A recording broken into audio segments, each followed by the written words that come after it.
fatwa MUI muncul tentang berbagai aturan dalam konteks puasa tahun ini, ada banyak kalangan bawah yang melakukan semacam resistensi diam-diam, perlawanan diam-diam.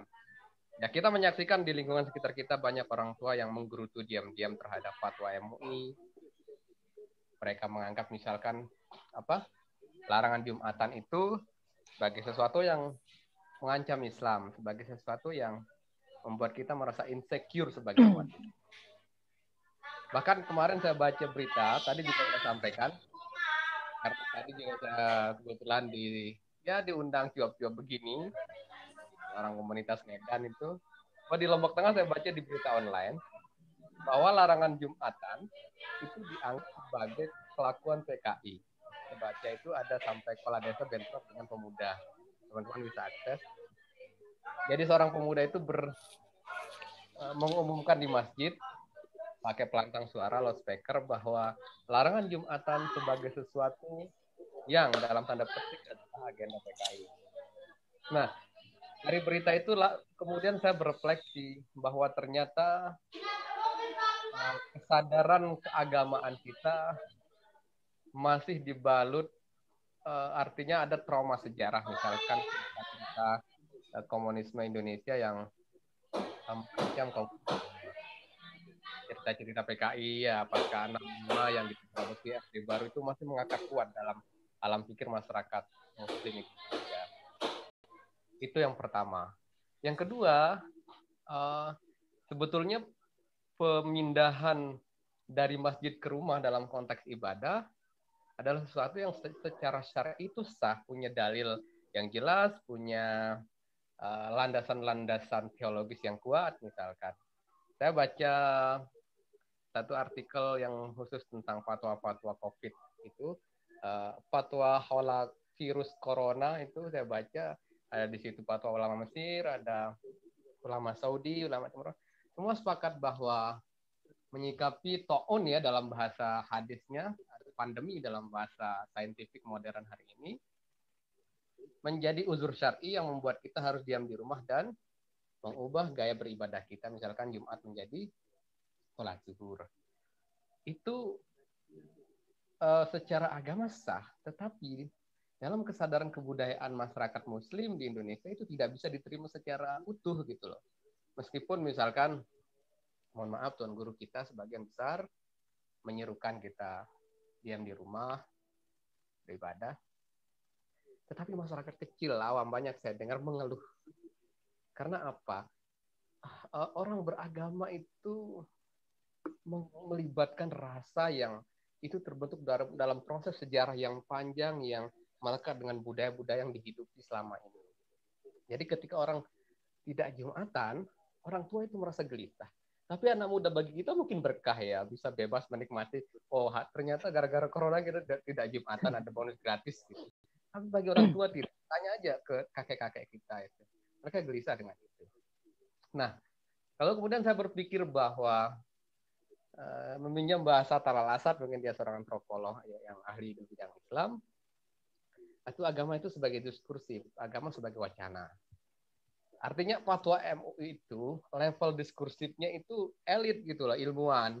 Ya Tuan Guru Bajang yang juga selalu senada dengan MUI, atau Tuan Guru yang melek literasi kitab kuning. Tapi bagi masyarakat biasa tidak bisa. Meskipun karena konteks mereka taat dengan tokoh, sosok yang dianggap karismatik, mereka akan ikut. Tapi dalam soal literasi, saya pikir mereka tidak menerima dengan sepenuh hati. Bagaimana persoalan misalkan kita tidak Jumatan, kita tidak kumpul-kumpul. Mereka ada berat hati menerima fatwa-fatwa itu. Nah, itu yang saya ingin sampaikan sebagai fenomena kebudayaan itu ikut mewarnai cara kita menyikapi pandemi ini. Jadi, saya ingin buktikan hipotesis ini dengan contoh kasus misalnya. Saya tidak tahu di tempat teman-teman. Yang paling patuh pertama kali mendengar himbauan Gubernur NTB dan fatwa MUI adalah teman-teman Salafi Wahabi. Mereka langsung lockdown masjid. Nah, sementara teman-teman tradisionalis ini masih ngeyel. Karena kita biasa komunal, biasa tahlilan ngumpul, biasa yasinan ngumpul, biasa hizban ngumpul. Nah, ini beban, apakah itu salah? Tidak, tetapi ini beban komunal. Tradisi guyub itu adalah kebudayaan Indonesia. Sementara orang Salafi kan tidak begitu peduli dengan budaya, mereka berbicara agama dalam level teks misalnya. Dalam satu doktrin normatif yang tekstual, yang rigid, yang saklek. Nah, sementara kita ini Islam yang berbunga-bunga, ya Islamnya NU, Islamnya NU kan ini banyak atributnya. Kalau di tradisi Jawa menjelang Ramadan ada nyadran, ziarah kubur, semua orang rame-rame ke kubur. Di Aceh ada tradisi makan-makan yang mereka harus beli daging sapi dan kumpul sedekah dengan tetangga keluarga. Di kita ada tradisi mandi bersih yang juga ngumpul-ngumpul ke pantai atau kemana ke pemandian. Nah, ini beban-beban kebudayaan ini kemudian yang juga ikut membentuk cara kita memandang agama. Nah, terkait fatwa MUI misalnya, selama ini kita mengiyakan fatwa MUI, tadi disampaikan teman saya itu menarik analisisnya. Selama ini kita mengamini fatwa MUI tanpa sikap resistensi, misalnya karena misalkan fatwa MUI terkait Ahmadiyah sesat, semua masyarakat itu oke, sepakat. Syiah itu sesat, semua orang sepakat. Tetapi ketika fatwa MUI kali ini yang mengubah tata cara sholat Jumat atau mengubah ibadah sholat Jumat menjadi sholat zuhur di rumah, ini tidak mewakili, seolah tidak mewakili nalar publik. Nah, kalau tadi Ahmadiyah sesat, Syiah sesat, atau apa yang lain-lain itu sesat, itu mewakili nalar publik Muslim Indonesia. Nalar budaya kita, bahwa sesuatu yang berbeda dengan mainstream, berbeda dengan kita yang umum, itu akan menjadi salah. Dalam teori filsafat itu ada the other is hell katanya. Jadi yang lain dari kita itu adalah neraka, kita anggap sesat. Jadi pada level yang ekstrim kita menganggap bahwa eksistensi kita seolah-olah menghapus eksistensi yang lain begitu. Nah, itu yang nalar itu kemudian kita pinjam dalam merespon situasi COVID ini, ketika misalkan pemerintah dan ulama yang punya literasi keagamaan kuat menciptakan satu regulasi atau fatwa tentang ibadah, secara tidak langsung kita merespon, kenapa sih umat Islam diancam tidak boleh Jumatan, padahal tidak itu. Karena nalar itu tadi, bahwa selain kita adalah neraka atau musuh, itu kita itu tertanam masih kuat di dalam alam pikir Muslim Indonesia. Maka seolah-olah sesuatu itu muncul sebagai ancaman terus, padahal tidak. Ya, yang lucu adalah itu misalkan ini kerjaannya PKI, ini kerjaan Yahudi, ini kerjaan Kristen. Ya padahal orang Islam, orang non Muslim juga dilarang ke gereja, dilarang ke tempat-tempat ibadah. Bukan hanya orang non Muslim. Nah, jadi persoalan kita adalah nalar publik kita, nalar Islam kita adalah sekarang di level mana? Apakah rasionalitas dan kemudian iman wilayahnya. Tentu kita tidak bisa memisahkan dua hal ini, tetapi saya pikir kita bisa memberikan porsi yang proporsional terhadap dua hal ini. Misalnya, oke, saya paham bagaimana nalar orang kampung merindukan masjid misalnya, karena masjid dianggap tumpuan terakhir untuk berlindung. Misalnya kalau bencana gempa, tsunami, orang berlindung ke masjid. Nah, corona ini dianggap bencana yang juga orang harus berlindung ke masjid begitu. Padahal cara kerja corona ini beda dengan gempa, beda dengan tsunami begitu, yang secara fisik bisa dilihat. Tapi kan corona ini wilayahnya yang sesuatu yang invisible, sesuatu yang nggak bisa dilihat, dan sesuatu yang sangat renik sekali, yang itu dengan persentuhan kita, dengan interaksi kita itu bisa menularkan satu sama lain.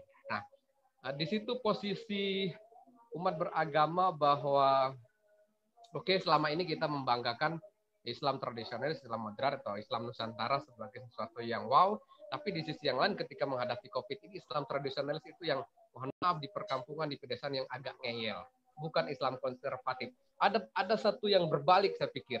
Orang-orang Salafi Wahabi lockdown lebih taat dari kita, sementara kita bergerak ke arah konservatisme, tetap di masjid, misalkan tidak mengindahkan fatwa MUI, kita merasa ini agama saya tidak boleh diganggu. Padahal dalil-dalil syar'i, fatwa ulama, kibarul ulama besar sudah jelas.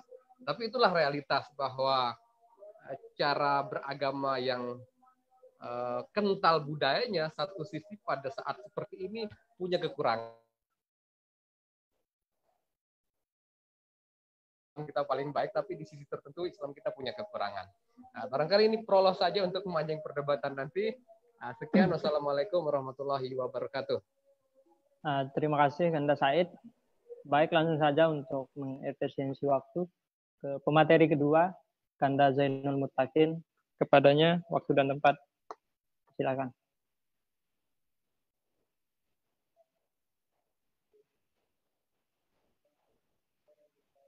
Assalamualaikum warahmatullahi wabarakatuh. Ya, sudah? Ya, silakan lanjut. Ya, jadi saya harus pegang ini karena tidak begitu jelas. Ya, tadi sudah disampaikan oleh Pak Dr. Said mengenai persoalan Islam dan fatwa MUI dan perspektif budaya. Jadi saya mencoba untuk melihat, tidak akan bicara persoalan fikih seperti tadilah yang dibahasakan oleh Pak Dr. Said. Saya hanya ingin melihat bagaimana kognisi sosial masyarakat kita berdasarkan informasi sosial atau statement-statement yang dibangun oleh MUI maupun pemerintah maupun tokoh-tokoh agama kita, terutama dalam hal ini adalah para ustadz, para tuan guru kita. Pada tahap ini saya ingin melihat masyarakat merepresentasi atau menerjemahkan statement flyer maupun himbauan-himbauan yang diberikan oleh pemerintah maupun MUI dalam hal ini, yang tadi kalau bahasanya Pak Said itu ya sangat dijadikan sebagai acuan dalam pemberian setiap fatwa begitu. Kalau bicara kognisi sosial, maka kita akan berbicara bagaimana cara kita menginterpretasi lah atau membaca situasi, baik itu dalam bentuk pembacaan visual, pembacaan teks, sehingga di situ kita akan melakukan analisa dan memperoleh informasi itu dengan menyaring ataupun tidak menyaring informasi itu. Sehingga nanti efek daripada kegagalan pembacaan kognisi sosial ini yang kemudian berdampak pada kekekehan untuk selalu sholat, untuk segala macam lah, begitu. Nah, kemudian misalnya kalau Taylor dan kawan-kawan dalam buku Social Cognition itu memang mengatakan bahwasanya kognisi sosial ini menjadi medium menarik untuk orang melakukan pembacaan terhadap sosial, pembacaan terhadap informasi-informasi sosial dan statement-statement yang berseliweran, terutama saat-saat ini yang banyak kemudian kita dengar informasi-informasi yang sifatnya hoax, informasi-informasi tentang COVID yang tidak betul, karena banyak orang yang tiba-tiba mendadak menjadi pakar virologis, padahal sebenarnya dia tidak punya kompetensi untuk bicara itu begitu. Nah, namun orang-orang kita, masyarakat kita kemudian ia menerima saja gitu. Nah, ini yang jadi persoalan, kemudian menghadirkan dua kubu lah. Ada yang pro, yang dalam hal ini sudah taat pemerintah, ada yang kemudian kekeh seperti jamaah tabligh dan lain sebagainya, yang kemudian sangat kontradiktif dengan beberapa informasi atau himbauan yang diberikan oleh pemerintah.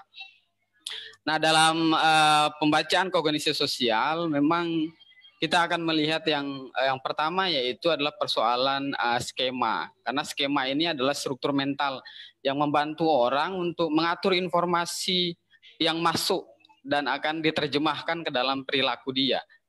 Itu loh.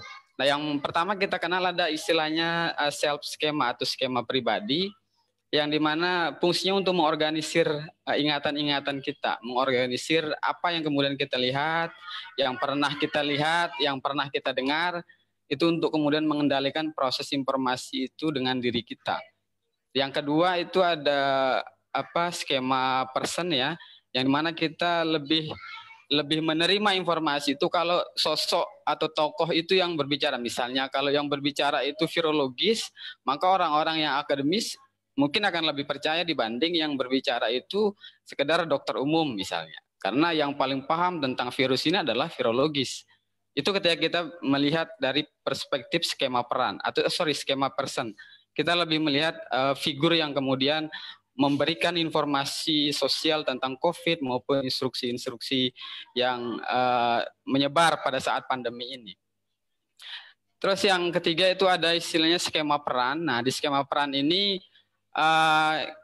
itu memuat konsep-konsep yang dalam hal norma, aturan, perilaku, yang kemudian mungkin sesuai bagi satu kelompok dan akan tidak sesuai dengan satu kelompok yang lain. Tetapi kalau kita lihat konteks misalnya sekarang ketika MUI mengeluarkan fatwa, jelas pada skema peran dia memiliki fungsi atau otoritas untuk menenangkan jamaah kaum muslimin lah dalam hal ini, untuk kemudian jangan dulu ke masjid, jangan dulu sholat berjamaah di masjid selama pandemi dengan dalil-dalil yang kemudian disampaikan lah begitu.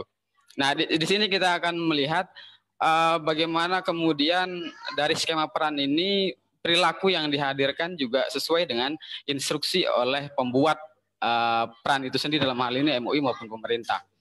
Nah, pada skema terakhir yaitu kita kenal dengan istilah skema kejadian atau event scheme, di mana di sini kita akan melihat pengetahuan-pengetahuan yang berdasarkan kejadian sosial.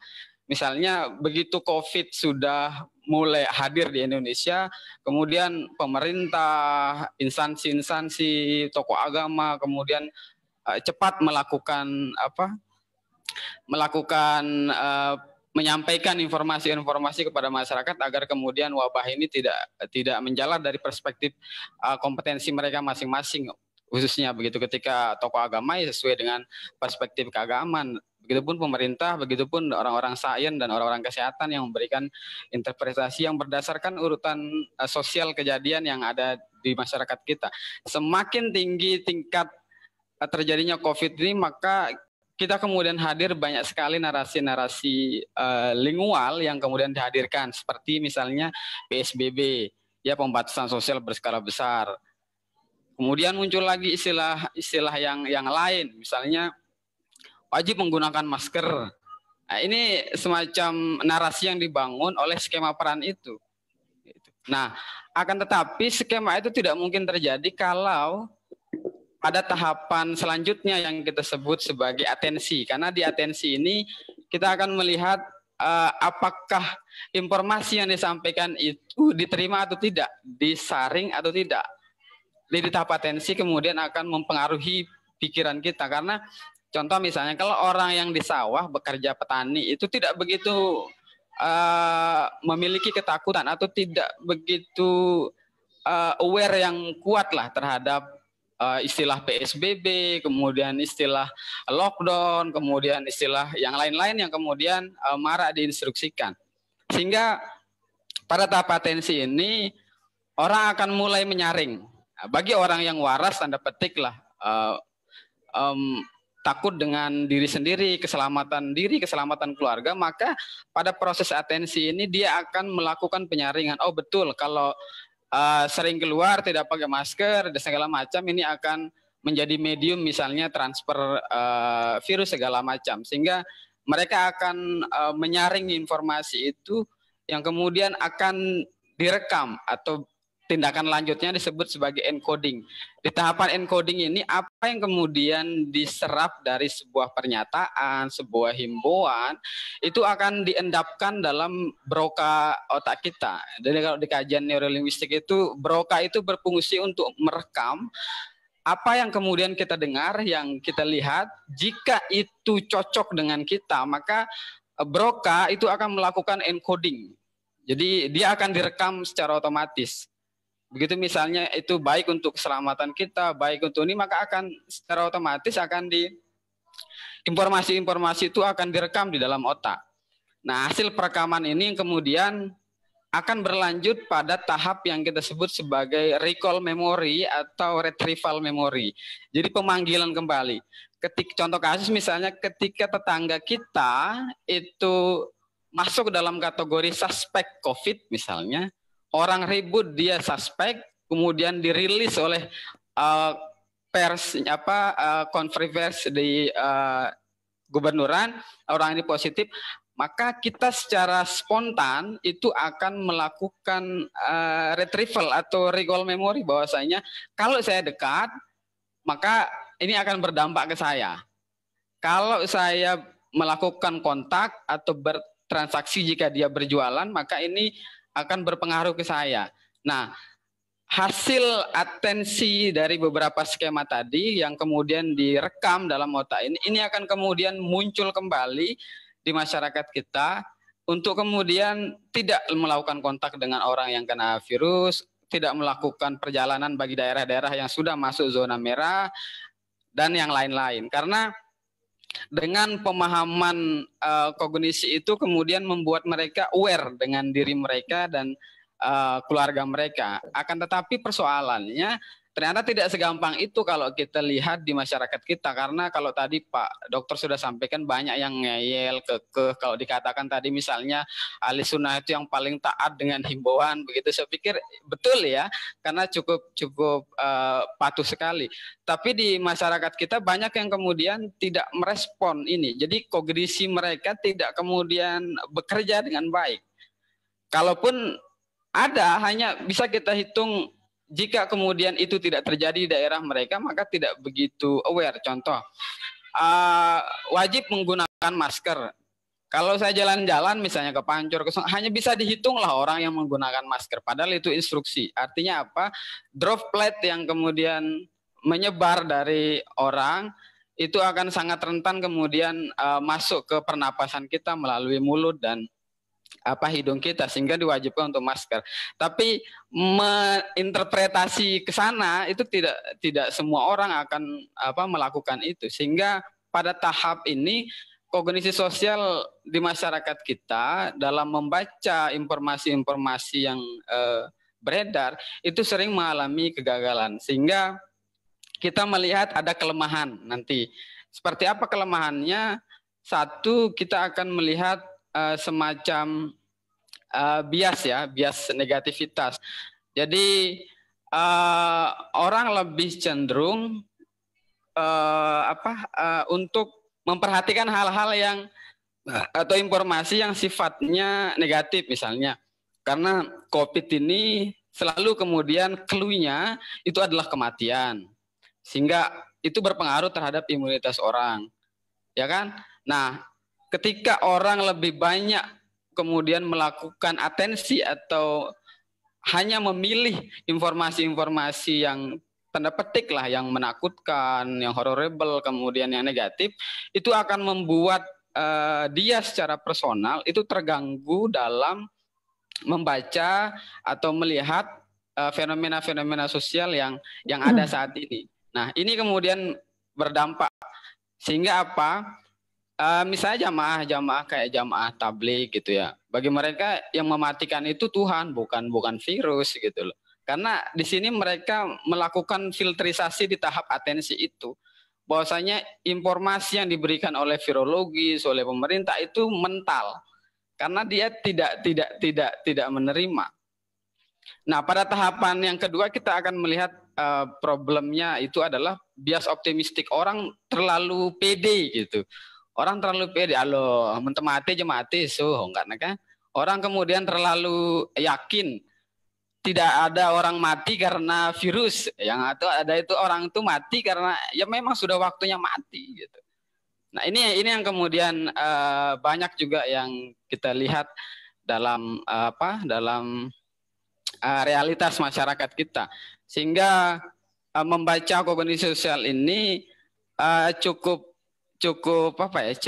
menarik ketika ada dua kubu yang kemudian bertemu, yaitu kubu yang memang sangat apatis dengan himbauan-himbauan dengan ini, karena memang mereka mengkonstruksi informasi dalam pikiran mereka itu lebih banyak pada tahap bias negatif itu, sehingga itu yang membuat banyak jamaah-jamaah kita misalnya yang jamaah tabligh, masyarakatnya kemudian tidak aware dengan himbauan pemerintah, himbauan MUI, himbauan bupati, tidak begitu aware. Nah, ini yang kemudian menjadi persoalan. Nah, yang ketiga adalah dampak yang kita sebut sebagai halo effect. Di halo effect itu kita akan merasa yakin kalau himbauan itu benar kalau kita melihat secara nyata di depan mata kita bahwasanya orang yang tidak mengikuti instruksi itu ternyata betul dia positif, ternyata betul dia cepat kena, ternyata betul dia cepat tertular. Nah, ini yang kemudian saya lihat sebagai dilema juga di masyarakat kita. Nah, saya nanti akan juga bicara persoalan kognisi sosial ini kalau ditarik ke aspek discourse analysis, maka kita akan menemukan himbauan dan statement pemerintah itu memiliki motivasi-motivasi. Artinya apa? Setiap himbauan yang diberikan itu memiliki motivasi. Nah, itu yang akan kemudian nanti mungkin kita bisa diskusikan panjang lah mengenai membaca kognisi sosial masyarakat ini. Saya pikir itu pengantar dulu. Terima kasih. Ya, terima kasih Kanda atas materinya. Saya pikir memang ruang-ruang publik kita dari mulai pandemi sampai hari ini dipenuhi dengan hal-hal yang kemudian mungkin secara psikologis, sosial kita terpukul. Masyarakat kemudian dalam kondisi ekonomi terpuruk, kehidupan seperti linglung dan tidak ada kejelasan kapan kemudian pandemi ini akan berakhir. Di lain sisi misalnya ada kontroversi tentang kalau kami yang kemudian tidak ada yang terkena virus, kenapa harus tidak sholat, kenapa harus tidak ke masjid, kenapa harus pakai masker dan seterusnya. Karena memang di Indonesia juga tidak semua wilayah kemudian terpapar oleh virus itu. Nah, mungkin gonjang-ganjing seperti ini penting untuk kemudian kita diskusikan, karena apakah semua akan dipukul rata untuk melakukan PSBB, atau semua dipukul rata untuk melakukan physical distancing dan seterusnya. Nah, mungkin lebih banyak nanti akan kita ulas di sesi diskusinya, tanya jawabnya. Jadi sesi pertama saya persilahkan 3 orang untuk memberikan tanggapan, pertanyaan, dan apapun bentuknya. Silakan.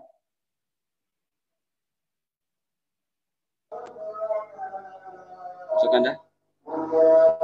Siap. Silakan Kanda Ari Sumarwan. Oke. Terima kasih kepada Kanda Yani sebagai moderator sekaligus host. Bismillahirrahmanirrahim. Assalamualaikum warahmatullahi wabarakatuh. Kanda moderator yang berbahagia dan teman-teman yang semoga sehat selalu. Terkait dengan pandemi ini, ada pertanyaan menarik dari saya.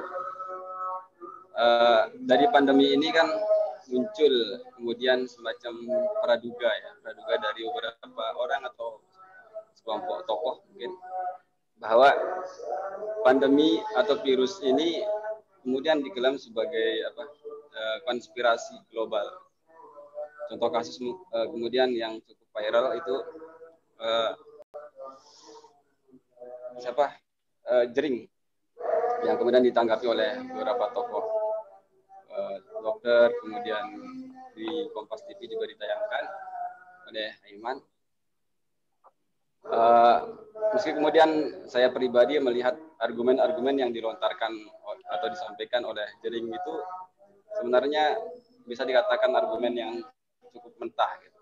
Nah, dari sini pertanyaan saya kepada narasumber, kira-kira bagaimana pandangan narasumber terkait hal tersebut? Apakah ini benar konspirasi global yang kemudian diklaim atau bagaimana? Terima kasih atas penjelasannya. Terima kasih. Oke. Selanjutnya, tadi Kanda Burhan angkat tangan, silakan langsung menyampaikan pertanyaan atau tanggapan. Baik, terima kasih. Terima kasih kepada moderator dan narasumber malam hari ini.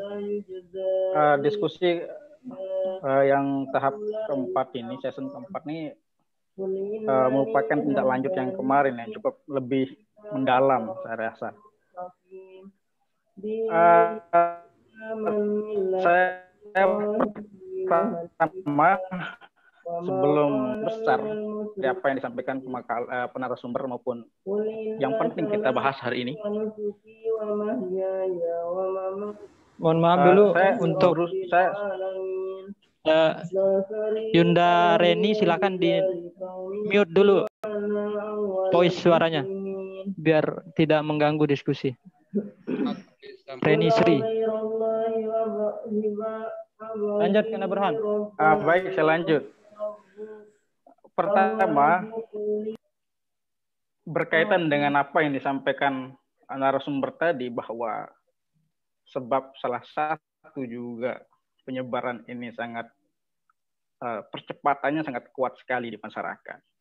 Saya mungkin itu karena faktor mungkin disebutkan narasumber tadi, karena yang nyelnya masyarakat tidak mengikuti himbauan dari pemerintah, MUI maupun pemerintah kabupaten, provinsi dan pusat. Saya melihat lebih pro ke masyarakat. Jadi masyarakat ini tidak selamanya harus terus disalahkan. Kenapa?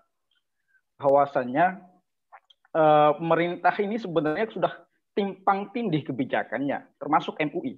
Kenapa saya bilang seperti itu? Kemarin beberapa hari yang lalu, saya sempat diskusi sama Komisi Fatwa MUI Pusat, yaitu Pak Aminuddin Yakub, bahwa beliau juga mengakui bahwa fatwa MUI Pusat itu timpang tindih sama wilayah. Nah, sedangkan di pusat kan wilayah DKI itu sudah zona merah. Nah, ini membuat bahwa masyarakat itu, jadi keseriusan pemerintah itu, himbauan dari MUI saja sudah fatal. Tidak punya sinkronisasi yang jelas. Mungkin di NTB sudah terjadi, tapi klarifikasinya lagi. Nah, klarifikasinya bahwa zona hijau boleh. Namun kalau dilihat ini kan tidak berwujud. Seharusnya kalau memang kita tegas, ya tidak diberikan secara jelas saja bahwa totalitas. Nah, karena tidak mungkin peralatan deteksi di kampung dan desa wilayah pelosok itu sama canggihnya sama yang di pintu-pintu inti. Nah, ini menurut saya yang pertama. Berkaitan dengan yang lain juga di sini, bahwasan di kondisi yang sangat panas hari ini di seluruh dunia dengan COVID-19 ini, membuat masyarakat itu, saya rasa sudah tidak percaya lagi dengan bagaimana pemerintah ini. Ketika masyarakat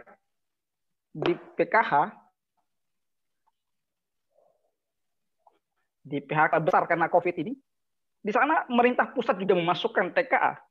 Ini membuat masyarakat sudah tidak mempercayai anjuran dari hal ini. Nah, kalau saya rasa ini bahwa yang masyarakat mungkin yang ngeyel banyak ini hanya sebatas beberapa masyarakat tidak di kampung dan desa aja.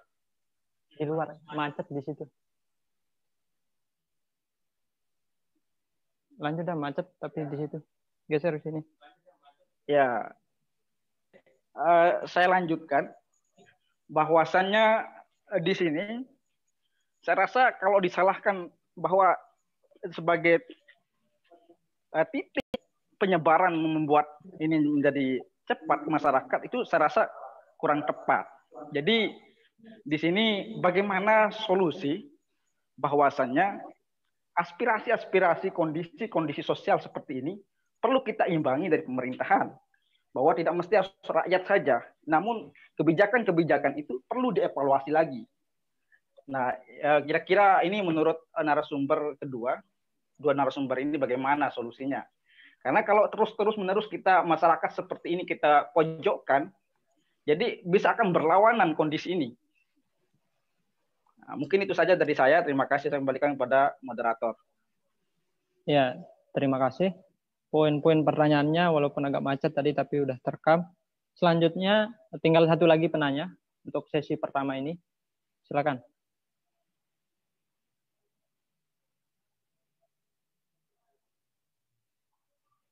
Halo peserta, tinggal satu lagi silakan.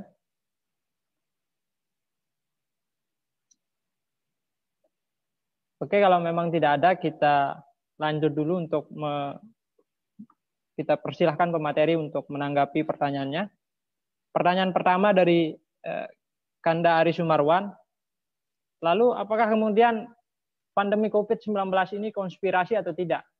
Karena memang fakta-faktanya ternyata yang terkena, yang paling banyak kasus meninggal dunianya ternyata di negara maju semua, negara yang kemudian menguasai dunia hari ini, Cina, Amerika. Nah, selanjutnya pertanyaan kedua, masyarakat seolah-olah disalahkan terus. Himbauan MUI rancau dan bagaimana solusinya? Nah, mungkin seperti itu pertanyaannya, Kanda. Silahkan masing-masing nanti bergantian untuk menjawab itu. Mungkin diawali sama Kanda Dr. Said dulu. Oke, baik. Terima kasih. Bagus sekali pertanyaan dari saudara kita Ari Sumarwan ya tadi ya. Soal konspirasi global. Saya pikir narasi konspirasi ini di dunia Muslim ya sangat-sangat kuat. Karena apa?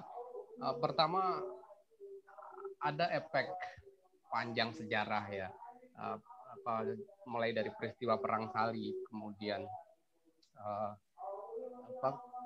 di Timur Tengah kekalahan orang-orang Arab terhadap Israel 1967, kemudian dalam konteks yang lain adalah dunia ketiga yang mengalami penjajahan, yang mengalami kolonialisme, dan kolonial itu biasanya orang-orang Kristen. Nah, orang-orang non-Muslim katakanlah begitu. Dengan demikian bahwa yang sudah menubuh dalam kesadaran Muslim ini akan selalu terulang ketika Islam dalam tanda petik mengalami satu kondisi yang insecure, kondisi yang sedang ditekan, sedang merasa tidak aman. Nah, contohnya COVID ini misalnya, kemarin kita menonton satu adegan yang ya sebetulnya cukup konyol, misalkan di Kompas TV yang disebut tadi.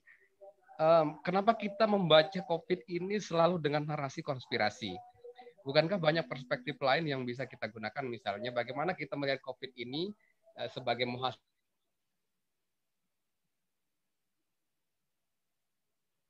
spiritualism misalnya, dalam konteks kita punya renungan tanggung jawab kemanusiaan, menjaga alam, menjaga lingkungan. Kita tahu abad modern ini menjadi sesuatu yang dipuja, lalu kemudian sesuatu yang ingin kita caci sekaligus. Artinya industri semakin berkembang, kemudian justru itu menimbulkan polusi. Masalah kita hari ini misalkan plastik ya. Dulu kita sangat menginginkan wadah-wadah yang memudahkan kita karena kita capek pakai daun. Setelah muncul plastik itu jadi masalah baru. Bagaimana plastik di laut kita sudah sangat mencemari laut-laut kita sehingga ikan kita tidak bisa hidup dengan baik. Mikroplastik itu sudah di mana-mana, termasuk misalkan kita minum kemasan. Saya barusan minum kemasan, air kemasan itu ada mikroplastik. Nah, ada satu istilah menarik sebetulnya, ada green bean, yaitu agama hijau. Nah, bagaimana kita kembali ke alam ini? Saya pikir cara berpikir ini lebih selamat daripada sibuk menyalahkan. Tadi teori konspirasi itu biasanya kita pahami dalam kerangka biopolitik. Jadi virus ini muncul di Cina, Wuhan. Ceritanya ada yang bocor dari laboratorium di Cina, kemudian disebar kemana-mana.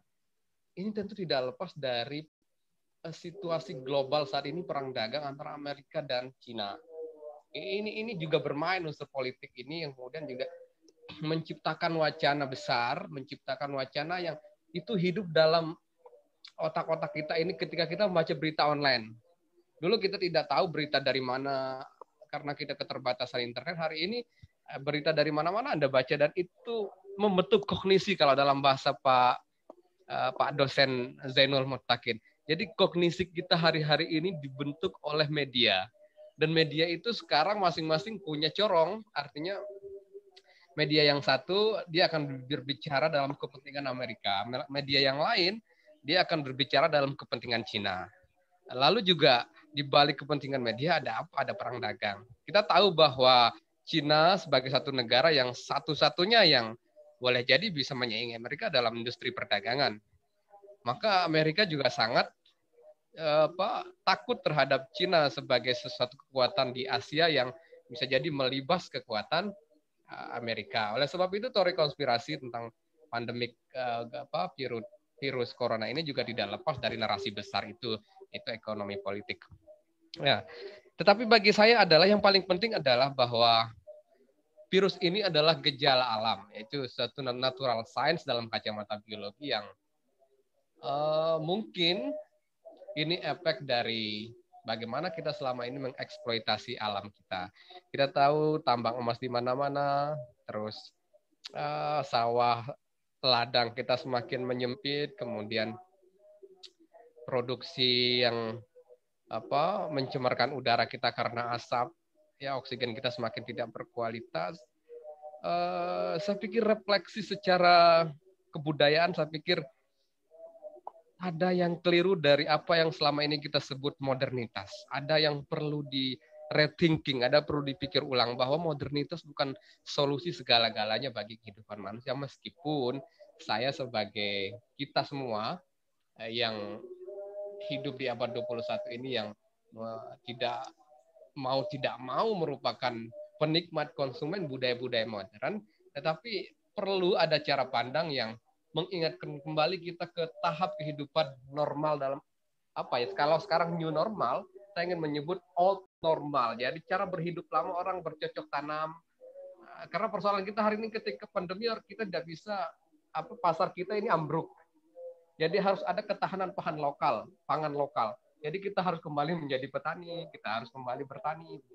Nah ini sebetulnya titik balik saya pikir peradaban, bahwa ketika kita sudah katakanlah melampaui modernitas, maka tiba-tiba muncul reni kecil corona ini yang mengajarkan kita bahwa kita harus kembali ke cara-cara hidup lama, dalam arti ya kita tidak bisa kembali tapi ada aspek-aspek yang kita harus kembali lagi. Kira-kira begitu kalau saya menanggapi isu itu. Konspirasi global bagi saya tidak banyak berguna. Kita harus kembali ke eco-spiritualism dan green deal tadi itu. Yang kedua adalah soal fatwa MUI ya. Saudara Burhan mengatakan bahwa seharusnya kita jangan menyalahkan rakyat. Kita bisa menerima itu pada satu sisi, tapi di sisi yang lain memang mau tidak mau diakui ataupun tidak, kita juga rada ngeyel sebagai rakyat. Di satu sisi ya kebijakan publik pemerintah tentu juga tidak konsisten, yang menteri ini bilang ini, presiden bilang ini, yang lain bilang ini. Itu juga menjadi inkonsistensi pemerintah yang perlu dikritik bersama-sama pada situasi yang sangat memprihatinkan ini. Nah, saya ingin menganalisis, mendiagnosa bagaimana fatwa MUI juga tadi katanya pernah diskusi bahwa tidak utuh gitu, ada friksi internal. Di MUI itu setahu saya adalah banyak macam golongan Islam. Karena di situ berkumpul ya modernis, yang agak salafi, yang Nahdlatul Ulama, tradisionalis, yang NW misalnya, terus yang macam-macam pokoknya di dalam. Jadi keputusan MUI itu kadang-kadang satu kesepakatan yang tidak pernah utuh. Karena masing-masing orang di dalam itu punya referensi keagamaan yang beda dan kognisi keagamaan yang beda. Nah, jadi keputusan sebagai sesuatu yang legal formal ia disepakati, tapi keputusan dalam bentuk dia sebagai satu yang diyakini sebagai ideologi keagamaan cenderung tidak pernah 100% dalam tubuh MUI. Karena saya tahu struktur MUI itu terdiri dari berbagai golongan Islam. Jadi jangan harap keputusan MUI itu sebagai keputusan bulat, tidak. Itu sebagai satu keputusan yang dalam kekuatan legal formal iya, tetapi keputusan ideologis yang bulat bahwa ulama di dalamnya bersepakat, saya tidak yakin itu 100% terjadi. Dan itu. Nah, selanjutnya poin yang kedua yang ingin saya respon adalah soal zona hukum ya. Nah, saya ingat satu kaidah usul fiqh, misalkan al-hukmu yaduru ma'illatihi wujudan wa adaman misalnya. Jadi sebetulnya memang tidak boleh pukul rata ini. Jadi kan pemerintah memberikan guidance, petunjuk bahwa ini zona merah, ini masih hijau, ini sudah kuning, dan seterusnya. Nah, kalau kita mau detail, itu boleh saja di kondisi di Kembangkerang tempat saya ini dengan kondisi di Mataram itu hukumnya sebetulnya harus beda. Kalau kita mau detail pakai usul fiqh itu pakai standar hukum, legal formal hukum begitu. Tetapi dengan inisiatif pemerintah menjaga-jaga ikhtiar dalam konteks ini, yaitu berhati-hati, maka kadang-kadang juga itu hukum itu berlaku sebagai umum begitu. Nah, di situ sebetulnya susah kita mengatur negeri yang terlebih dari 200 jiwa ini, kalau Singapura lockdown boleh karena kecil, kalau Malaysia lockdown boleh kecil, tapi menjaga manusia dari Sabang sampai Merauke di Indonesia ini tidak mudah. Lombok saja masih bupati sampai marah-marah, kerem ya lagu tetap dengan berjumat. Terus jarak ya lagu tetap dengan ngaji tadarus. Nah itu, apalagi dalam konteks bangsa Indonesia, negeri kepulauan yang begitu besar, saya pikir plus minusnya pemerintah itu memang dilema. Satu sisi ya mereka juga tidak punya keputusan jelas kadang-kadang. Di sisi yang lain kita memang warga negara yang agak macal-macal begitu. Kira-kira demikian. Sekian. Assalamualaikum warahmatullahi wabarakatuh. Waalaikumsalam.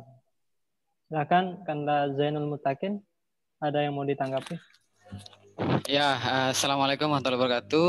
Kembali tadi dari pertanyaan siapa tadi, Ari Sumarwan ya kalau saya tidak salah, itu mengenai konspirasi pandemi gitu ya. Saya selalu kemudian berpatokan bahwasanya berbedanya bacaan maka akan berbeda pula interpretasi seorang atau hasil diagnosa kognisi mereka pasti berbeda. Seperti tadi Pak Dr. Said akan berbeda dengan misalnya saya yang kemudian melihat itu dari perspektif yang berbeda. Sama halnya dengan kita melihat pandemi ini, kalau tadi yang bicara itu virologis, maka ini akan murni dilihat dari sisi sains virus ini. Tapi ketika sudah masuk ke ranah yang lain, misalnya politik, kemudian religi, maka ini akan memiliki interpretasi dari hasil kognisi mereka juga berbeda.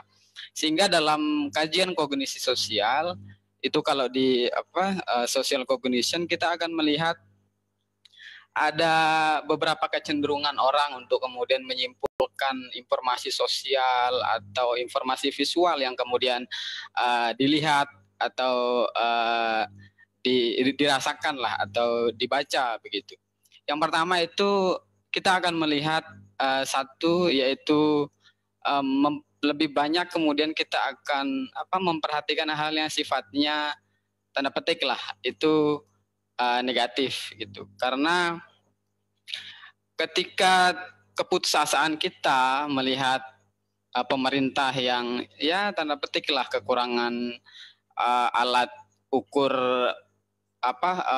corona yang pasti, kemudian belum ditemukannya vaksin dan segala macam, kemudian di media sosial maupun di berita-berita daring itu banyak sekali muncul informasi-informasi yang tanda petik lah seperti yang tadi disampaikan itu persoalan konspirasi.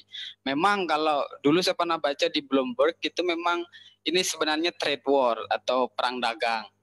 Karena sangat tidak masuk akal satu sisi bagaimana kemudian coronavirus ini muncul di detik-detik perayaan hari besar di Cina, yang dimana migrasi masyarakat Cina itu cukup besar di saat itu. Kenapa kemudian virus ini muncul di saat itu? Kenapa tidak di saat yang lain begitu? Sehingga ada beberapa narasi yang kemudian dibangun. Terlepas dari tadi disampaikan oleh Pak Dr. Said misalnya laboratorium di Wuhan bocor, kemudian ada yang mengatakan pihak dari laboratorium Amerika sengaja datang ke Cina untuk kemudian merusak segala macam lah. Banyak sekali kemudian informasi-informasi ini yang dalam perspektif kognisi sosial itu akan dilihat oleh personnya sendiri. Kalau misalnya personnya akan acuh terhadap apa yang disampaikan oleh pemerintah, artinya dia tidak menerima misalnya begitu, maka narasi-narasi atau informasi-informasi sosial yang dalam tanda petik itu narasi yang bicara tentang pandemi, konspirasi begitu, maka itu akan lebih berterima bagi mereka karena itu lebih dekat mungkin dengan keyakinan atau bacaan-bacaan terdahulu mereka. Sehingga ini akan meyakinkan mereka bahwa ini bukan persoalan virus, tapi ini persoalan perang dagang, bagaimana farmakologi segala macam. Sehingga kita lihat bagaimana misalnya Erick Thohir harus berjuang keras dengan mafia medis dan segala macam. Nah, di situ kemudian akan dikait-kaitkan bahwa ini memang betul persoalan konspirasi dan macam-macam. Itu yang kemudian ketika kognisinya pada tahapan atensi itu tidak melakukan pembacaan atau penyaringan secara keseluruhan, maka impact atau kesimpulan-kesimpulan yang dihasilkan dari kognisi sosial itu salah satunya adalah kita cenderung melihat hal-hal yang sifatnya negasi atau sifatnya negatif lah, sehingga itu akan membuat sisi baik yang sudah dilakukan oleh pemerintah itu tidak ada tampak-tampaknya begitu. Semua itu suram, semua itu macam-macam karena kita selalu melihat dari perspektif yang satu sisi atau negatifnya saja. Terus kalau yang kedua tadi dari saudara Burhan ya, mengenai MUI tidak konsisten, memang betul. Bahkan pemerintah pun tidak konsisten. Satu sisi pemerintah melarang mudik, kemudian Menteri Perhubungan tiba-tiba sembuh, kemudian boleh mudik segala macam begitu ya. Nah, kembali lagi kalau di kajian kognisi sosial bahwasanya dia akan menghasilkan simpul-simpulan kognisi yang tanda petik menurut saya itu kontrafaktual. Artinya orang akan lebih menerima mengabaikan informasi-informasi terbaru yang ia terima dan menyimpulkan sesuatu itu berdasarkan informasi yang sudah lebih dahulu. Gitu loh. Ketika misalnya dilarang mudik, kemudian ada lagi informasi baru boleh mudik dengan syarat, gitu kan? Sehingga hasil kognitif berpikir ini yang kemudian sangat kontrafaktual yang banyak kita temukan, terutama di MUI sendiri yang kemudian tidak sesuai lah antara yang MUI di pusat kemudian di daerah begitu, yang menerjemahkan himbauan atau instruksi-instruksi itu secara berbeda berdasarkan hasil olah pikir atau hasil proses kognisi sosial mereka yang kemudian itu berdampak atau tidak. Sehingga ini masuk dalam kategori yang kalau saya bahasakan di kajian kognisi sosial itu kita lihat dari hasil berpikir yang kontrafaktual, dan itu memang iya yang kita lihat. Bahkan di pemerintah pun dianggap pelin-pelan, tidak mana yang betul, yang ini, yang itu segala macam. Sehingga hal itu saya pikir wajar karena berbagai asupan informasi yang melalui media daring yang kita baca dan dilihat oleh masyarakat. Kemudian yang tadi itu juga Pak Burhan masalah TKA gitu ya. Mungkin saya tidak akan bicara banyak persoalan TKA karena bicara persoalan persoalan pekerjaan lah dan persoalan birokrasi, karena kalau di Molowari itu kan TKA banyak sekitar 500-an, sehingga itu yang digoreng lah atau disounding ke masyarakat bahwasanya pemerintah malah mengimpor orang Cina. Itu narasi yang dibangun oleh mungkin oposisi untuk kemudian membuat pemerintah memiliki banyak pekerjaan selain mengurus pandemi begitu.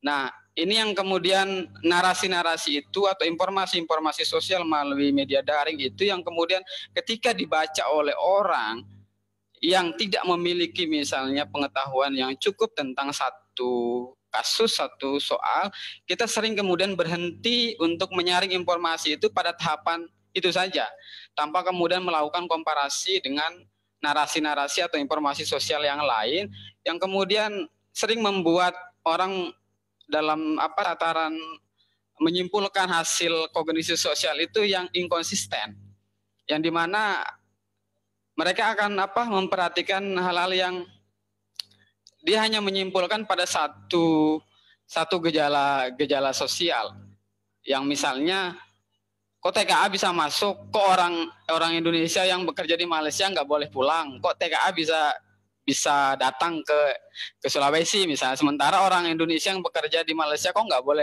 boleh pulang.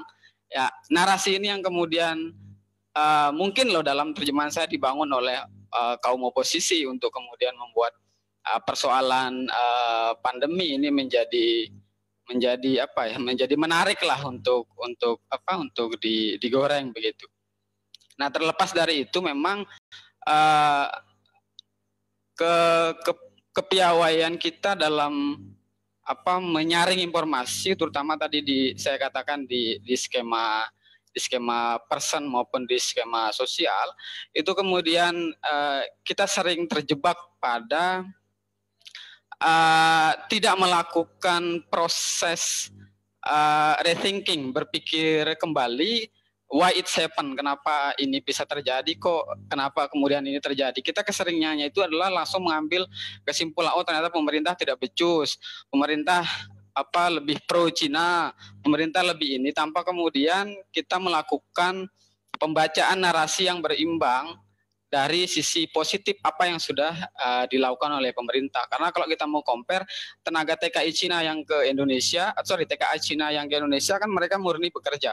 Artinya betul-betul expert di bidang itu. Kemudian orang Indonesia yang bekerja di Cina tidak pernah kita hiraukan, padahal jumlahnya jauh lebih besar. Nah, penggorengan isu dengan narasi misalnya TKI Cina boleh masuk, ini yang kemudian membuat kognisi kita itu lebih banyak kemudian akan bersikap apatis di tengah polemik pandemi ini. Saya pikir itu, saudara moderator. Ya, terima kasih. Saya juga ikut berpikir bahwa apa yang disampaikan oleh para narasumber tadi sudah cukup sangat menjawab dari pertanyaan kedua penanya tadi. Silahkan yang lain nanti kemudian di akhir kita minta dosen saya, Bapak Lalu Muhammad Aryadi, untuk memberikan pandangannya terkait dengan tema kajian kita pada malam hari ini. Tapi silahkan kalau ada yang lain dulu, silahkan untuk bertanya, menanggapi, atau memberikan pendapatnya.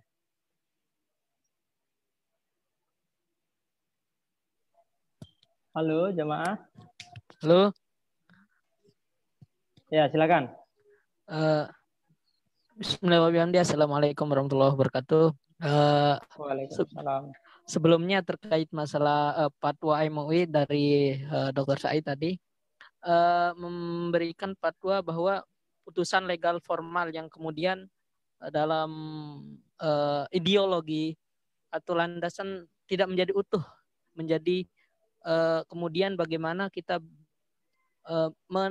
istilahnya menggunakan atau mengasumsikan bahwa fatwa MUI itu tidak murni sebagai landasan kita menjalankan kegiatan agama sosial.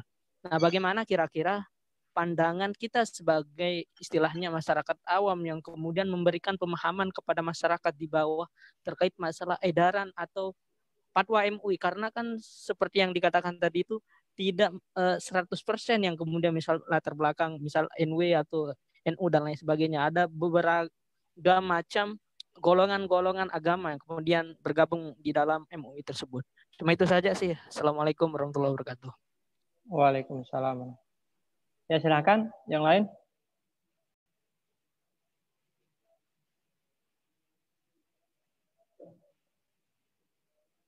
Halo, ada yang lain? Sin. Ya, silakan. Ya, bismillahirrahmanirrahim. Assalamualaikum warahmatullahi wabarakatuh. Kedengaran suara saya? Kedengaran. Ya, kedengaran. Terima kasih atas waktu yang diberikan dan terima kasih atas materi dan seluruh kawan-kawan yang sudah bergabung di diskusi daring Halaqah Ramadan yang keempat ini. Langsung saja, ada yang ini khusus untuk Anda sebenarnya, Kak Zainul Muttaqin. Bagaimana kemudian secara teoritis kita melihat misalnya di awal terjadinya kasus corona, ditemukannya kasus corona di Depok beberapa bulan yang lalu misalnya, yang justru yang mengumumkan adalah pucuk pimpinan tertinggi negeri kita, yaitu presiden, yang kemudian residunya besar terhadap residunya besar, kemudian mengakibatkan kepanikan secara menyeluruh di masyarakat. Ketika itu terjadi, maka banyak kejadian-kejadian yang kadang merugikan kita sendiri, semisal panic buying dan sebagainya. Itu akibat dari pengumuman yang dilakukan oleh Presiden langsung. Nah, secara teoritis bagaimana kita ini menganalisa hal tersebut gitu. Itu saja mungkin. Oke. Ada yang lain? Mungkin tinggal satu. Oke, kalau nggak ada silakan pemateri untuk menanggapi. Pertanyaan pertama, bagaimana kemudian fatwa MUI itu bisa kemudian sampai kepada masyarakat awam di tengah banyaknya faksi-faksi Islam di Indonesia? Itu pertanyaan dari Saudara Supriyadi. Pertanyaan dari Abang Kopi Ropilusi. Lalu bagaimana kemudian memaknakan atau menganalisis ketika pandemi pertama itu kemudian disampaikan atau dikomprehensiverskan oleh Presiden? Nah, mungkin pertanyaannya seperti itu. Silakan mungkin yang pertama dari Kanda Zainul Muntakin, nanti baru kemudian ke Kanda Muhammad Said.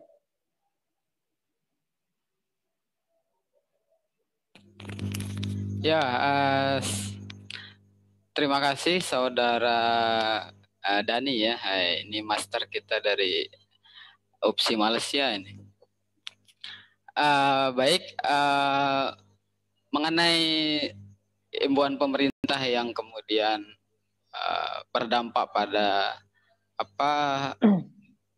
masyarakat yang misalnya panic buying dan segala macam begitu.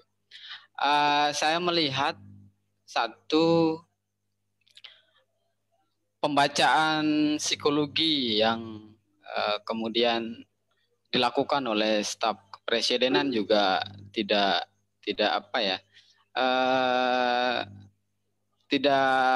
akurat menurut saya, karena ini menjadi bola salju yang kemudian membuat masyarakat kita akan melakukan tindakan-tindakan yang tanda petik lah seperti tadi disampaikan itu adalah panic buying dan lain, terlepas dari penggorengan yang dilakukan atau penggiringan opini yang dilakukan oleh media-media oposisi misalnya. Karena bagaimanapun juga kalau kita misalnya menarik beberapa himbauan yang disampaikan oleh pemerintah itu, kalau ditarik karena misalnya kognisi sosial pada perspektifnya Van Dijk, maka kita akan melihat pemerintah ini mengeluarkan statement itu memiliki motivasi-motivasi tersendiri, gitu ya. Salah satunya adalah sebagai alarm bahwasanya Indonesia tidak dalam kondisi secure ketika pandemi corona sudah merajalela di dunia begitu. Nah, akan tetapi mungkin interpretasi yang dilakukan oleh masyarakat atau sebagian kalangan yang kemudian karena pemerintah begitu cepat mengumumkan begitu, ini yang kemudian membuat banyak hal yang terjadi yang kemudian menganggap statement itu menjadi bola salju yang berdampak kemana-mana, terutama dalam hal ini adalah persoalan ekonomi dan persoalan yang lain. Nah, kalau di konsep kognisi sosialnya Van Dijk itu, statement yang kemudian atau narasi yang dibangun oleh pemerintah itu jelas memiliki banyak motivasi, karena teks itu tidak mampu untuk berbicara, tetapi teks itu dikonstruksi oleh orang yang menyampaikan. Artinya ketika itu disampaikan oleh orang nomor satu di Indonesia, jelas ini akan membuat masyarakat menginterpretasi ini memang betul-betul serius terjadi. Beda hal kemudian yang menyampaikan itu jubir atau yang menyampaikan itu adalah instansi pemerintah yang lain, dalam hal ini misalnya Menteri Kesehatan. Nah, sehingga karena motivasi yang kemudian yang hanya diketahui oleh yang membuat atau mengkonstruk narasi himbauan itulah yang kadang memiliki interpretasi yang berbeda di masyarakat. Hal itu wajar karena berbedanya landscape pengetahuan, berbedanya hal-hal yang kemudian dialami oleh seorang, maka interpretasi itu terhadap himbauan itu akan berbeda. Misalnya saja ketika melakukan PSBB, ya, pembatasan sosial berskala besar. Ini sebenarnya turunan atau derivatif dari pemberlakuan lockdown. Jadi pemerintah tidak menggunakan istilah lockdown, akan tetapi dia menggunakan terminologi PSBB untuk kemudian agar masyarakat tidak panik ketika di negara-negara lain itu melakukan lockdown. Jelas, karena kalau diberlakukan lockdown maka interpretasi lain seperti persoalan orang tidak boleh jualan, orang tidak boleh kemana-mana, ini akan bermasalah. Sehingga penggunaan terminologi misalnya PSBB, kemudian dan yang lain-lain itu sedikit tidak itu memiliki motivasi untuk meredam gelombang yang suara-suara yang sumbing mungkin yang muncul di masyarakat secara umum, sehingga orang akan menginterpretasi itu pasti akan berbeda dengan apa yang kemudian diinterpretasi oleh presiden dalam hal ini begitu. Nah, sebagai contoh lah misalnya ketika presiden mewajibkan untuk kemudian menggunakan masker di segala aktivitas, masyarakat kita juga mengatakan menginterpretasi atau hasil olah pikir mereka terhadap pernyataan itu hanya sebatas ya lalu lalang lah, tidak begitu mengena, karena di daerah mereka memang tidak masuk zona merah, di daerah mereka tidak masuk zona kuning, bahkan misalnya yang lebih parah lagi, ini adalah cara-cara pemerintah untuk membuat kita misalnya cepat sakit, membuat kita tidak bisa beraktivitas, membuat kita macam-macam gitu. Apalagi kemudian pemerintah tidak memberikan subsidi di awal-awal, itu kan menjadi gorengan yang cukup menarik oleh beberapa kalangan begitu. Sehingga kalau dibaca dari perspektifnya Van Dijk di discourse analysis itu, maka konteks teks atau himbauan yang disampaikan itu memang memiliki motivasi tersendiri. Karena apa yang kemudian kita interpretasi belum tentu memiliki kesamaan dengan hasil interpretasi presiden yang mengkonstruk narasi itu. Seperti saya mengatakan, saya mencintaimu, belum tentu orang akan percaya kalau narasi yang saya katakan saya mencintaimu itu betul-betul mengena di kita. Karena bisa jadi kemudian narasi itu hanya sebagai pemanis, narasi itu hanya sebagai ya bahasa pembuka obrolan, atau narasi itu menjadi sebuah hal yang umum untuk mencairkan suasana. Nah, terminologi yang kemudian di Van Dijk itu bahwasanya narasi yang dibangun itu memang tidak pernah lahir dari rahim kosong. Karena itu murni memiliki motivasi yang cukup banyak, yang mungkin lah kalau hasil interpretasi saya itu adalah sebagai alarm bagi kita. Itu yang pertama. Terus yang kedua, ini sebagai media pengingat kita untuk kemudian tidak slow, tidak kemudian merasa ya santai begitu. Terus yang ketiga mungkin ini menjadi medium kita untuk ya berpikir bahwasanya statement itu akan membawa kita untuk merubah lanskap berpikir kita, bagaimana menjalani kehidupan sehari-hari kita yang mungkin setiap hari kita berkumpul menjadi tidak berkumpul, sehingga biasanya kita diskusi di Kopi Revolusi duduk, sekarang kita sudah mulai daring. Nah, ini mungkin interpretasi sebagian orang, terutama saya sendiri, berdasarkan misalnya statement yang disampaikan oleh oleh presiden maupun instansi pemerintah yang dalam hal ini punya otoritas. Saya pikir itu. Ya, silakan dilanjutkan sama Kanda Said. Oke, baik. Suara jelas tidak? Jelas, Kanda jelas. Oke.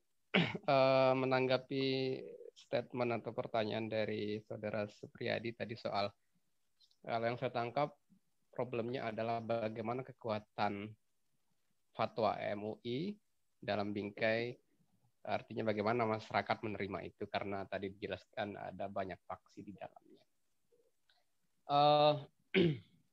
Ada beberapa tulisan yang bisa dirujuk soal MUI ini.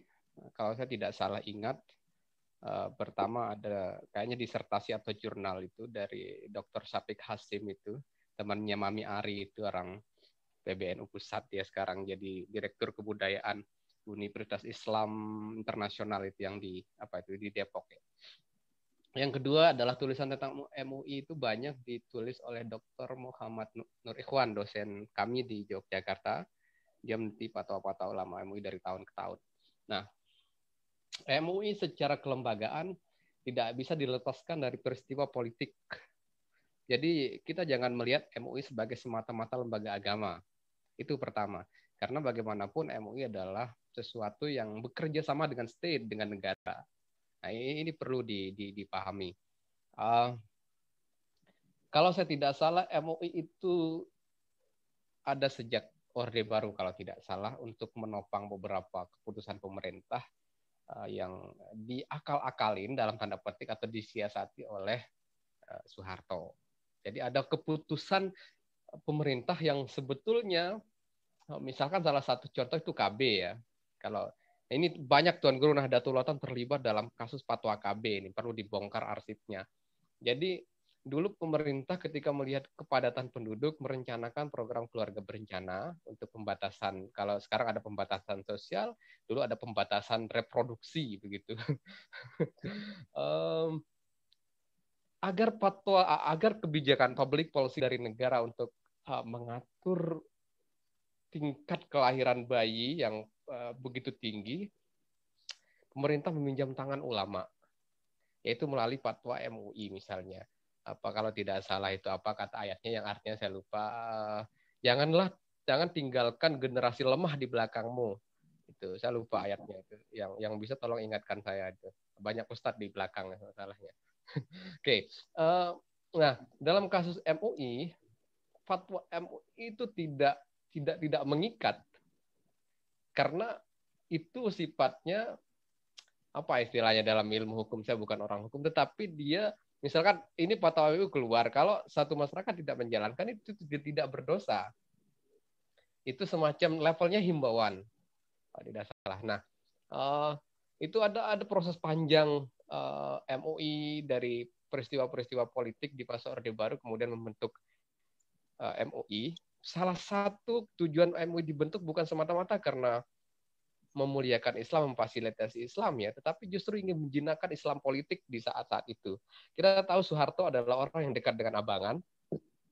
Jadi kekuatan Islam politik itu sama Soekarno meredam Masyumi, dan kemudian Soeharto menekan kalangan Islam termasuk NU di masa Orde Baru itu.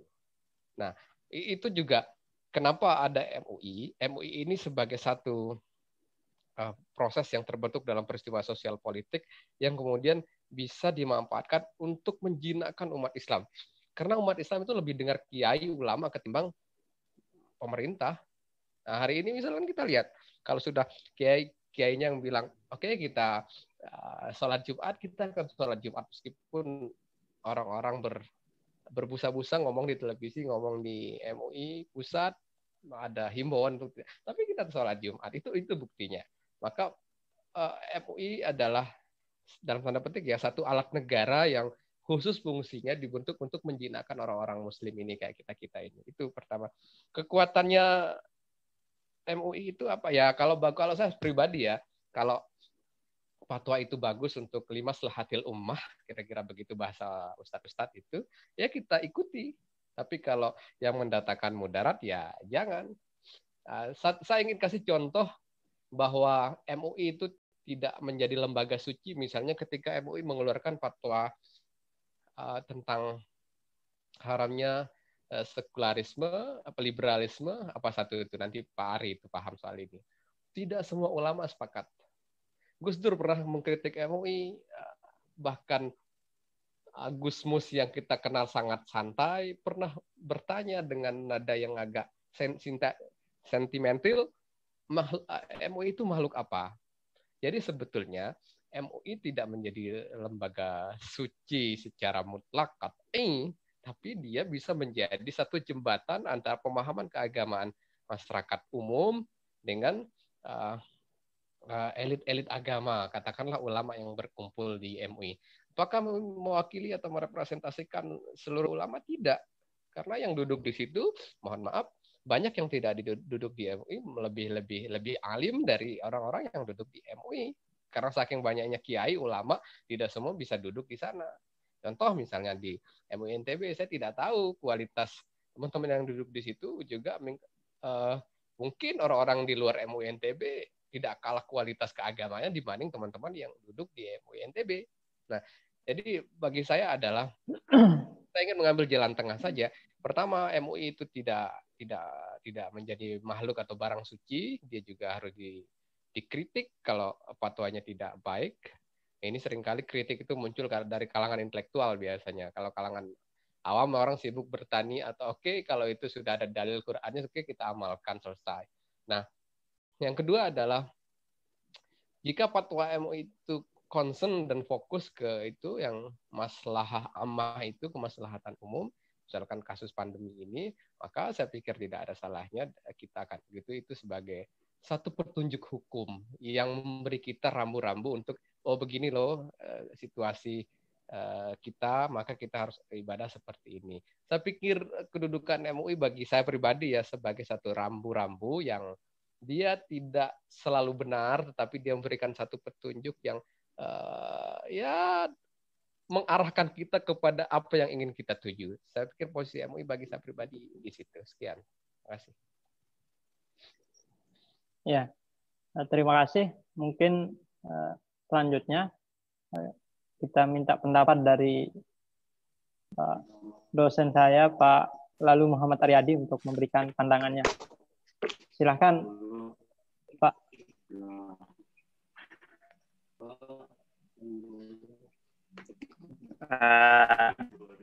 Terima kasih sebelumnya ya. Kedengeran nggak suara saya ini? Kedengeran Pak, tapi agak macet. Kedengeran nggak? Ya, kedengeran. Kurang kopi. Ya kurang kopi. Kedengeran nggak suara saya? Kedengeran. Oh, macet ya? Nggak tahu ini Kurang kenapa. sinyal. Ya. Assalamualaikum warahmatullahi wabarakatuh. Ya. Kurang kelobot. Ya. Kurang kelobot. Ya. Saya lagi di rumah ini, nggak tahu rumahnya kenapa ya, gara-gara corona mungkin sinyalnya hilang. Ini menarik sekali menarik sekali mendengar penjelasan dari Semeton Dr. Said sama kemudian Semeton Zainul Mutakin. Bicara dari sisi kesadaran kebudayaan, satu dari sisi kognisi sosial. Ini namanya kayak ya banyak gagasan yang saya dapat kemudian dari pembicaraan ini. Bisa jadi ya untuk menulis jurnal, terima kasih. Apa ya? Dan saya ada pertanyaan sebenarnya tentang itu. Jadi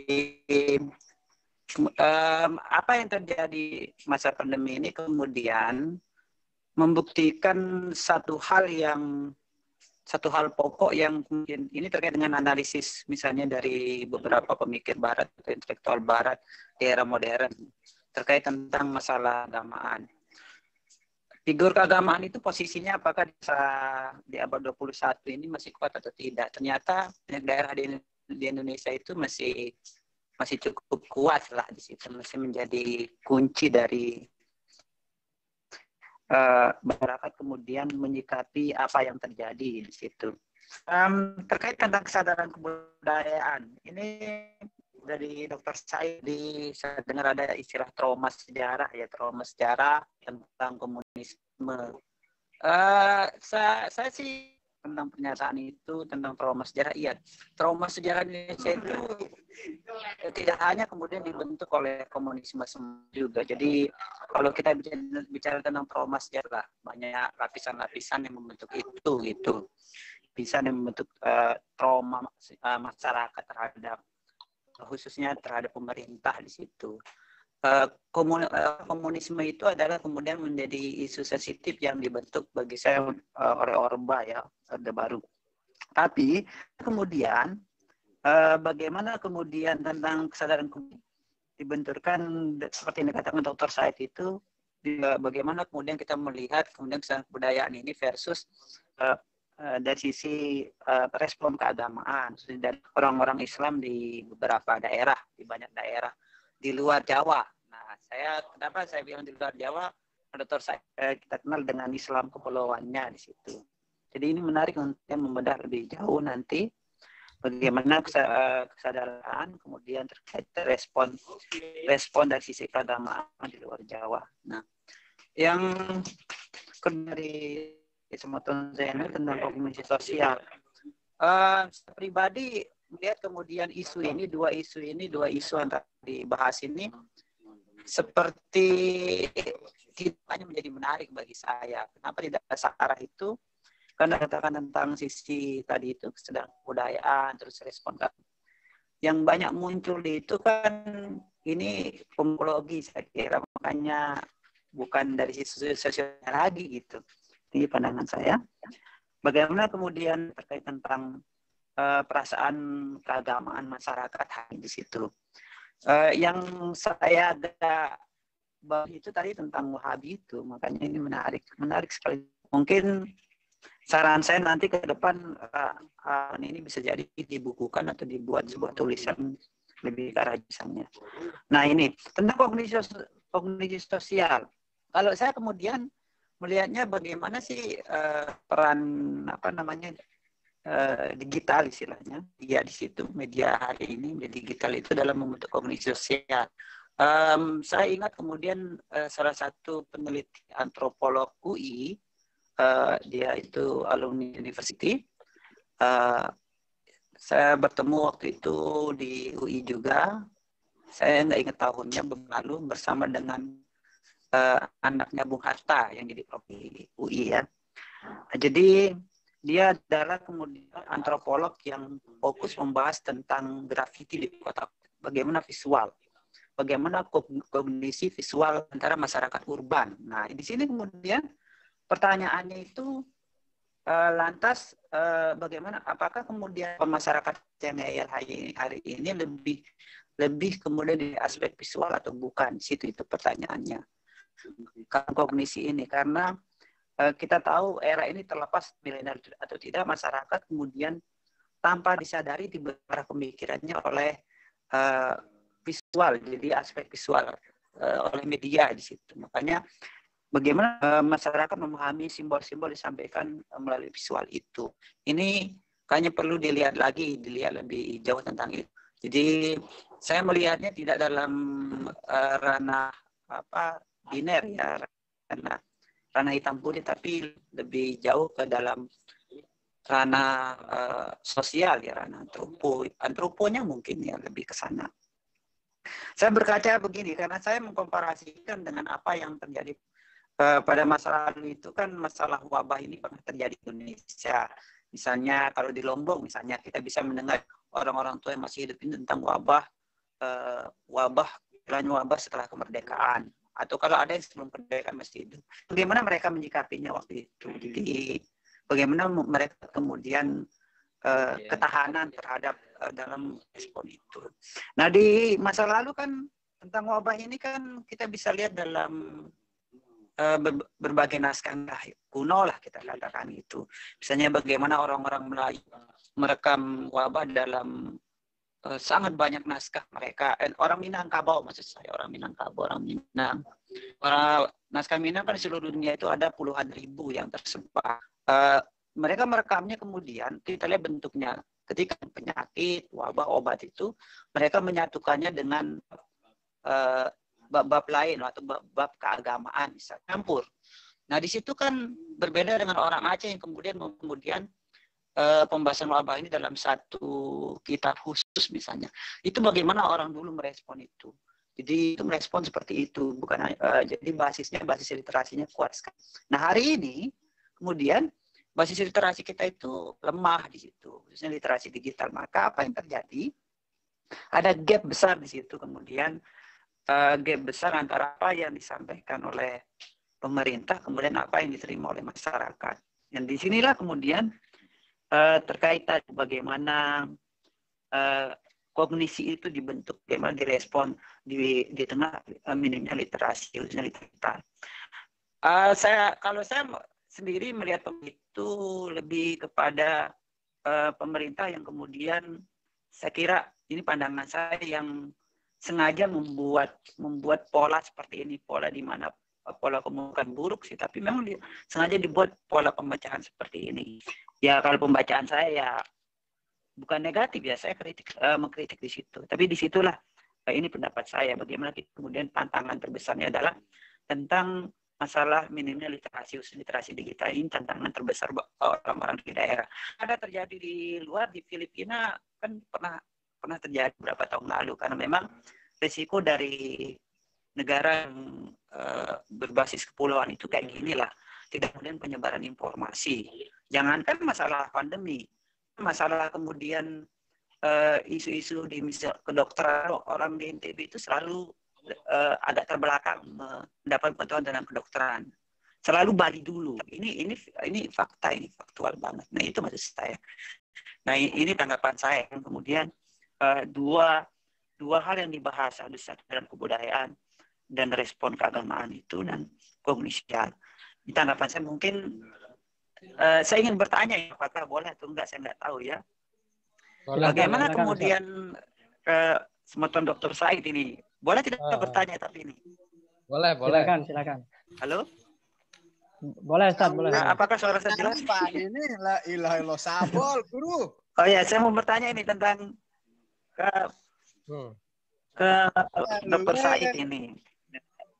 Ya, dari tadi saya penasaran ini. Oke. Iya.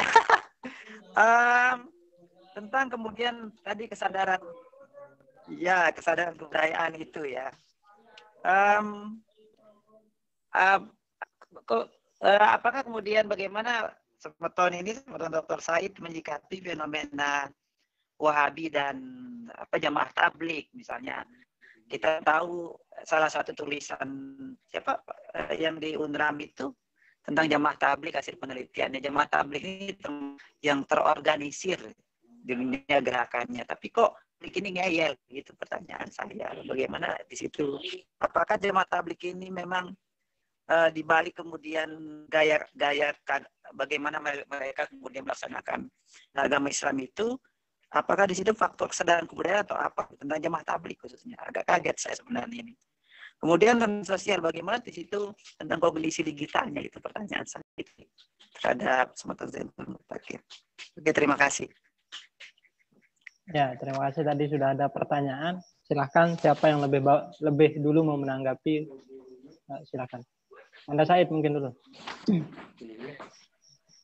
Baik, sebetulnya saya lebih senang mendengar ya Pak Ari berbicara, karena Saya senang mendengar beliau terlibat berbicara itu.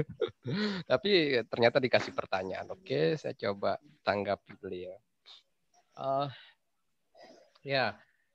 Pak Hamdi namanya, Pak Saiful Hamdi yang meneliti tablik ya, Pak Ari ya, yang di Mataram itu di sosiologi Mataram. Klaster yang paling banyak menginfeksi teman-teman atau menularkan corona di NTB, di Lombok khususnya adalah teman-teman dari jamaah tablik.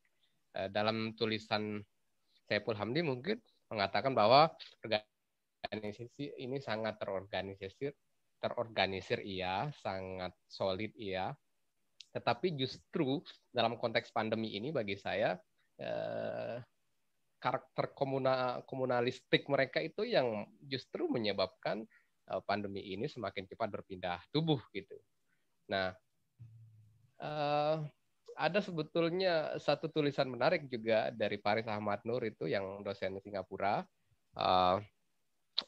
yang menulis Tablighi on the Move kalau tidak salah, bagaimana perpindahan teman-teman tabligh ini. Kesadaran, apakah ini persoalan kesadaran kebudayaan? Saya pikir ini doktrin dari internal tablighi itu sendiri. Bagaimana misalkan mereka meyakini konsep khuruj, konsep keluar. Nah, khuruj ini kan tentu tidak boleh sendiri, tentu akan berpuak-puak, berkelompok-kelompok atau ada semacam kolektivitas yang dilaksanakan. Jadi saya pikir doktrin khuruj yang ada 40 hari, ada berapa itu banyak jenjang-jenjangnya. Ini yang menyebabkan bahwa orang-orang tabligh ini susah dikontrol. Ada solidaritas mekanik mungkin ya, kalau meminjam bahasa siapa itu, Durkheim, itu dalam kultur dan tradisi mereka. Nah, ini yang susah, makanya yang paling ngeyel dalam konteks ini kan mereka. Nah, ketika Saiful Hamdi menulis bagaimana organisasi ini solid, itu dalam konteks di luar konteks pandemi. Tapi ketika tablighi ini dihadapi, solidaritas tablighi ini dihadapi dalam konteks pandemi yang kita dituntut untuk melakukan physical distancing dan social distancing, maka saya pikir kita perlu hipotesis lain untuk mengatakan bahwa jamaah tabligh ini solid. Ya, soliditas mereka tetap iya, tetapi dalam konteks menghadapi situasi pandemik hari ini, jadi solidaritas itu bisa jadi mudarat gitu. Sementara kita ini dilarang la darara la dirar gitu, jadi kita nggak boleh mudaratkan atau memberi mudarat gitu kan. Nah, jadi saya pikir ada satu situasi yang bisa mengubah perspektif kita tentang mereka, terutama di situasi kesementaraan ini yang virus ini. Dalam konteks di luar virus, saya pikir tidak ada yang bisa menyaingi solidaritas teman-teman tablighi, terus kesukarelaan mereka, altruism mereka, bagaimana mereka mengorbankan harta, waktu, meninggalkan keluarga untuk khuruj itu. Nah, saya pikir ada ruang berbeda ya dalam konteks tulisan Pak Hamdi dengan situasi yang sedang kita hadapi hari ini. Saya pikir itu Pak Ari. Selanjutnya dilanjutkan Pak dosen. Ya, silakan. Kali saya ada tambahan sedikit ya. Mungkin ini, ya. Pak Zainul mungkin dulu Ustaz yang ditanya tadi. Ya. Silakan Kanda Zainul dulu. Halo Pak dosen. Ya, silakan. Gana dosen nih, masih nyari kupu. Ya, terima kasih Kanda Syari dan Kanda Aryadi. Memang ya, kalau misalnya tadi sudah diberikan mukaddimah lah, karena memang saya tadi tidak sampai ke sana menyampaikan bagaimana kemudian pemrosesan dalam tahap kognisi ini berdampak pada psikologi atau berdampak pada afeksi kita begitu. Misalnya ketika orang berpikir yang tidak, maka itu secara artinya berpikir yang hal-hal yang sifatnya menyeramkan, hal-hal yang sifatnya menakutkan, ini akan secara spontanitas itu berdampak pada psikologi kita yang kemudian kita akan mulai menghindar, kita akan mulai kemudian was-was, kita akan mulai istilahnya bereaksi secara tidak langsung. Maka kalau di neurolinguistik kita mengenal istilah dopamin. Jadi dopamin nanti respon stimulus otak yang ketika dia melihat atau mendengar sesuatu yang tanda petik lah mengganjal dalam diri kita. Misal sebagai contoh ketika ada perempuan, misalnya Pak Haryadi lah, Kak Haryadi itu semua orang sudah tahu kalau Kak Haryadi itu orangnya ganteng misalnya, pintar begitu. Tapi ketika ada orang kemudian mengatakan tombong sigon misalnya begitu, maka statement tombong sigon itu secara tidak langsung akan membuat auditori, kemudian direspon ke sensor motorik otak kita akan bereaksi langsung terhadap psikologi kita. Secara tidak langsung kita akan membalikkan badan karena itu tidak pernah tersimpan dalam broca memori kita. Sama dengan kalau perempuan cantik yang semua orang mengatakan dia cantik, begitu ketemu sama satu orang, misalnya pemongkak mata misalnya, ini hal yang kemudian tidak pernah disimpan dalam broca memori mereka, maka itu akan kemudian merespon psikologinya akan langsung bergerak, tidak terima. Ketika orang duduk ngopi tiba-tiba tabe cong misalnya, maka kita tidak akan menerima. Nah, jadi psikologi kita, afeksi kita langsung bergerak. Nah, akan tapi ada yang menarik ketika tadi disampaikan mengenai apakah orang lebih cenderung kepada aspek visual atau tidak. Saya malah melihatnya 50-50. Karena apa? Sebagai contoh misalnya di cover rokok itu ditulis merokok ini membunuhmu. Itu teksnya. Orang tetap merokok, gitu ya. Bahkan tidak sampai di situ, ditaruhkan visualnya. Jantungnya bocor, paru-parunya rusak, orang tetap ngerokok. Artinya apa? Moderator nih. Artinya begini maksud saya, ketika kemudian dalam masa pandemi itu narasi yang dibangun misalnya di Indonesia sudah meninggal sekian ratus orang. Itu tidak cukup. Kemudian diperkuat lagi dengan visual penguburan. Bagaimana kemudian orang yang positif COVID yang meninggal itu dikubur tanpa diantar oleh keluarga. Dikubur seperti yang mengubur biasalah begitu, tidak sesuai dengan ekspektasi kita. Sampai di situ saja masyarakat kita masih saja kemudian tidak aware gitu. Artinya jangankan hanya narasi teks yang kemudian diproses oleh kognisi mereka, itu masih mereka istilahnya menimbulkan bias negatif ketika menyimpulkan hasil pembacaan mereka. Itu menimbulkan bias negatif. Apalagi kemudian mereka tidak melakukan proses berpikir tentang apa yang kemudian dibaca, misalnya tingkat kematian tinggi, kemudian ditambah lagi dengan visual penguburan jenazah COVID itu. Nah, ini yang kemudian saya katakan masyarakat 62 kita itu memang masih 50-50 ketika mereka mencerna informasi sosial yang bertebaran dalam hal ini adalah media daring gitu. Tidak semua kemudian sampai pada tahapan retrieval itu, tahapan memanggil memori mereka untuk hal-hal yang sifatnya positif, terutama untuk diri mereka pada tahapan skema diri itu. Nah, ini yang kemudian saya lihat terlepas tadi dari misalnya minimnya literasi kita. Memang kita akui orang yang banyak membaca orang akan banyak tahu. Jadi kurang banyak baca, orang tidak akan banyak tahu. Dan orang yang tidak banyak tahu sangat dekat dengan kebodohan. Dan orang bodoh sangat dekat dengan kemiskinan. Begitu kira-kira. Nah, minimnya literasi ini juga menjadi penghambat dalam kesempurnaan dalam memproses informasi sosial dalam diri seseorang.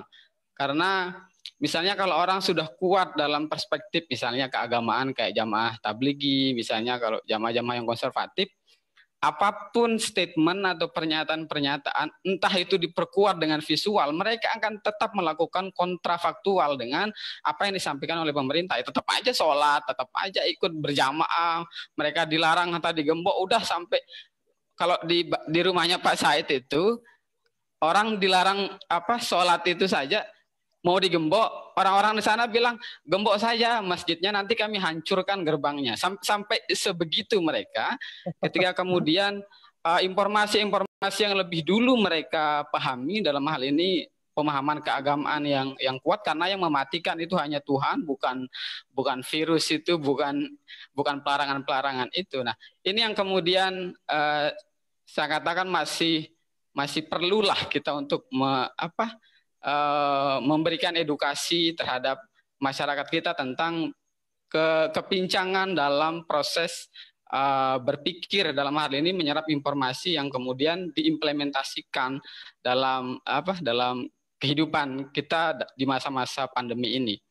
Karena kognisi itu sangat cepat bereaksi dengan afeksi. Saya pikir itu Kak Aryadi. Ya, silakan, mungkin ada yang mau ditanggapi sama Pak Aryadi. Yang selanjutnya nanti Serasan juga akan menyampaikan pendapat. Enggak ada, terima kasih nih. Nanti lewat obrolan yang lain aja. Ya. Oh ya, Yasin gimana itu di Jakarta ya? Okay. Jakarta rame lancar. Orang ini di sini kayak biasa di sini. Oh iya. Oke. Kota Jakarta itu sudah tahan banting ya, kemana-mana dibanting terus. Ya. Ya, silakan, mungkin Ustaz Hasan memberikan pandangannya. Ya, bismillah. Saya hanya mau berjuara aja saya ini. Jamaah tabligh ini kan sering disebut juga salah satu konsepnya kan khuruj. Kalau dirubah konsep khurujnya menjadi dukhuli baru berubah ya, baru berubah nih. Jadi yang mereka tahu cuma khuruj aja. Jadi nggak ada istilah tentang konsep dukhuli ini. Cuma yang sudah pengantenan yang baru tahu nama konsep dukhuli. Ustaz Said khuruj terus dia itu. Makanya kurus terus. Jadi pertama tadi Dr. Said minta saya untuk mengingatkannya satu ayat, ya udah saya tuliskan, wal yakhshal ladzina law taraku min khalfihim dzurriyyatan dhi'afan khafu 'alaihim falyattaqullaha wal yaqulu qawlan sadida. Nah, itu ayatnya. Terima kasih Ustaz, terima kasih. Kan generasi jomblo itu. Oke. Jomblo mu'rab apa jomblo lazim? Mutaadi ya. Ya, pertama saya ingin menyampaikan sedikit pandangan saya terkait tentang jamaah tabligh ini ya. Karena memang sampai hari ini saya juga mendapatkan berkah dari jamaah tabligh ini. Saya dapat tempat untuk tinggal ini juga dari jamaah tabligh ya. Jadi pertama, mereka ini kan memegang teguh konsep atiullah wa atiur rasul. Dan ada bersebaran juga khusus di wilayah Bogor itu. Di wilayah Bogor itu masih para habaib itu masih tetap mengaji ya dalam situasi pandemi hari ini. Jamaahnya juga tetap membeludak. Ternyata juga mereka ada riwayat-riwayat lain tentang wabah ini. Jadi para habaib ini punya rujukan sendiri tentang wabah itu, dan kawan-kawan saya rasa tahu ya wabah yang ketika diutus di sebuah kaum hanya untuk mematikan 1.000 katanya kan, kemudian balik-balik ngambil berapa ribu katanya. Kenapa ya? Karena mereka tidak takut kepada Allah, tapi mereka lebih takut kepada wabahnya katanya. Nah, ini juga salah satu riwayat yang masih dipakai di wilayah Bogor. Dan tentu seperti yang disampaikan Dr. Said tadi, ya kekuatan fatwa para habib, para tuan guru itu tentu mengalahkan kekuatan kebijakan atau regulasi pemerintah ya. Contoh yang sederhana saja, kalau lurah minta 10.000 untuk untuk ya beres-beres gang misalnya, itu lama dia keluar. Tapi kalau kita maulidan, nuzul atau apa, ya itu kan harga dulangnya sampai 200.000 juga mereka nggak keberatan kan. Nah, itu aja contohnya ya dulu. Belum lagi penguatan itu oleh para kiai kita, tuan guru kita melalui taklim mereka bahwa yang diperkuat adalah tentang makom mereka kan. Bagaimana mereka ini wukalaullah fil ardi kan. Mereka ini adalah wakil-wakilnya Allah di atas muka bumi, bukan pemerintah. Tapi yang menjadi wakil itu adalah para kiai, tuan guru, habib dan lain sebagainya. Jadi wajar kalau kemudian masyarakat kita lebih mengedepankan mereka hatta dari pemerintah. Nah, dalam hal ini Maulana Syekh itu kalau saya perhatikan melalui videonya itu sangat-sangat mengedepankan pemerintah ya, care kepada pemerintah. Bahasan beliau tuh undang-undang ini jangan wajib terturut ya katanya kan. Bahkan beliau mengatakan ibarat sembahyang arah petehana kan. Apa petehana? Pancasila petehana. Jadi ibarat sembahyang undang-undang, petehana itu adalah Pancasila. Artinya seperti itulah yang beliau sampaikan. Bagaimana peran pemerintah itu sangat kuat sebenarnya terutama bagi Nahdien ya. Nah, dalam hal ini coba bayangkan ya kan kayak arahan-arahan Tuan Guru Bajang saja kan banyak yang tidak mendengarkan dalam konteks pandemi hari ini. Nah, di Jamaah Tabligh itu konsepnya. Jadi khuruj ini kan termasuk konsep dakwah mereka ya. Salah satu cara dakwah mereka adalah khuruj. Jadi kalau nggak khuruj itu nggak jalan dakwahnya. Jadi kalau nggak khuruj nggak jalan dakwahnya. Bahkan kalau mereka nggak khuruj itu, mereka nggak terlihat solid. Ndek negen solid, ndek khuruj. Jadi harus benar khuruj. Nah, malah poin pentingnya di khurujnya itu. Kalau dia dukhul, nanti kholwat dia. Kalau udah kholwat mati sudah pergerakannya. Justru karena dia khuruj di sistem kaderisasinya itu yang paling kan kalau di sistem begini dia di sistem pola dakwahnya adalah kalau ada yang khuruj itu mesti ada yang tinggal. Yang tinggal itu satu orang. Biasanya untuk mereka yang tinggal itu disuruh ngaji, baca Al-Quran. Apa tujuannya? Intan surullah. Apa namanya? Kalau kamu mengajak orang, tapi terlebih dahulu juga jangan lupa untuk meminta kepada Allah supaya sukses ngajak orang ke masjid. Makanya harus ada yang doa di masjid, harus ada yang ngaji. Nah itu ibaratnya ngetuk pintu langit. Nah, kemudian khuruj ini keluar untuk ngetuk pintu orang. Nah, keluar itu namanya jaule. Jaule namanya kan? Jaule artinya ngajak orang ke masjid. Tapi kalau keluarnya khuruj namanya. Nah, mereka tidak akan bisa jaule, tidak bisa yang lain-lain kalau nggak khuruj. Maka khuruj ini yang penting. Makanya dulu saya pernah diskusi sama Jamaah Tabligh bilang begitu. Ustaz nggak bakal bisa menemukan keindahan Islam ini kalau nggak khuruj katanya. Jadi bukan kholwat, bukan tafakur, bukan apa, tapi harus di khuruj itu tempat keindahan Islam kalau menurut mereka. Jadi jadi mereka ini menderita sebenarnya kalau nggak khuruj. Ya, kalau saya sih menderita kalau nggak dukhul, itu aja intinya. Perbedaan kita sama mereka. Perbedaan kita sama mereka ya itu aja sebenarnya kan. Itu jadi solidnya itu tentu di khurujnya itu. Justru di khurujnya. Ketika dia khuruj maka semua paket tarbiyahnya, paket dakwahnya itu bisa kurikulum dan lain sebagainya itu bisa diterapkan. Kalau dia khuruj kan akan ada dakwah, kemudian ada pembacaan kitab Fadhailul Amal dan lain sebagainya. Polanya itu memang luar biasa. Ya. Dan mereka benar. Tidak ada istilahnya dukung pemerintah, mereka itu satu pun sebanyak yang saya temukan ya. Mereka ini cuma taat kepada Allah, taat kepada Rasulullah. Habis itu mereka berkiblat ke India kan. Pokoknya India sudah. Nah, yang harusnya dilakukan kalau di NTB ini salah satu sumbangan pemikiran kali ya. Jadi kita harus mendekati tokohnya. Seharusnya organisasi-organisasi besar seperti Muhammadiyah, NU dan lain sebagainya, termasuk pemerintah, mencari tokoh-tokoh Jamaah Tabligh. Salah satunya adalah Tuan Guru Hudatullah Kelayu. Mereka ini kan beliau ini kan didengarkan. Nah ini yang enggak kurangnya di situ. Pak Gub ini sama Bu Agub atau yang lain kurang di situ. Harusnya dicari nih siapa togatomanya, tokoh agama orang Jamaah Tabligh ini siapa. Bentar, Tuan Jadi Guru itu Huda yang termasuk diminta, jamaah ya beliau? Ya? Tuan Guru Huda termasuk jamaah ya? Kalau di Jamaah Tabligh itu kan enggak ada istilah pemimpin sebenarnya. Saya bilang kok nggak bisa lah, nggak ada pemimpin. Pemimpin itu kan ditentukan oleh musyawarah, namanya amir.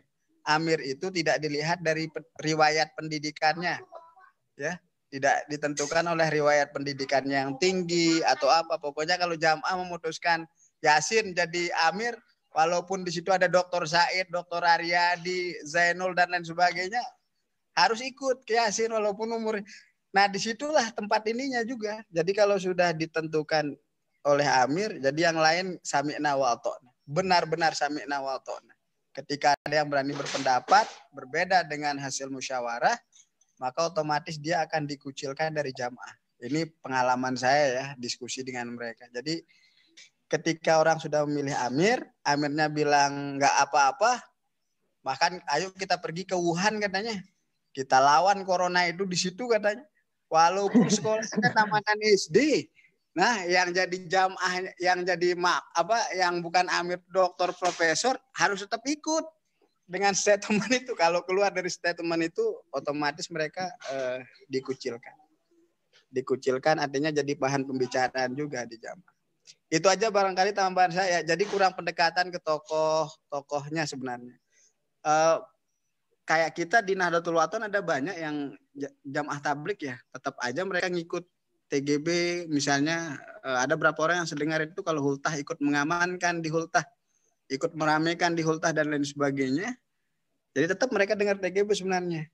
Nah, coba persoalannya kalau udah menyangkut tablik ini pasti ada orang yang dalam yang benar-benar tablik yang diikuti. Nah, jadi sayangnya kita di Indonesia tidak ada yang menyentuh ini ya. Hatta ini kan dekat dengan kita Kebun Jeruk nih. Masjid Kebun Jeruk itu kan dekat di Jakarta Barat apa mana di sini markasnya. Itu yang kena satu masjid katanya itu. Bahkan saya ketemu dengan, wah itu bohong Ustaz katanya. Saya ketemu sama orangnya yang suka mabit di situ loh, Dr. Said. Waktu media bilang itu yang semua kena itu, berapa kena? Saya ketemu langsung orang yang sering ke situ. Media besar-besarin, nggak ada, itu cuma berapa orang doang katanya. Bukan semuanya, tapi dibilang semuanya kena dan lain sebagainya lah. Bahkan mereka nggak mempercayai. Ya, mereka tidak percaya tentang corona ini. Terus terang mereka nggak mempercayai corona ini. Mereka nggak percaya dengan jamaah-jamaah tablik yang di sini ya. Mereka nggak percaya. Karena itu mereka tetap di masjid, stay di masjid sampai sekarang. Jadi jamaah zuhur, asar, maghrib yang saya lihat itu orang nggak naik, mereka yang naik. Mereka yang azan dan sampai sekarang. Bahkan Depok mulai rame nih.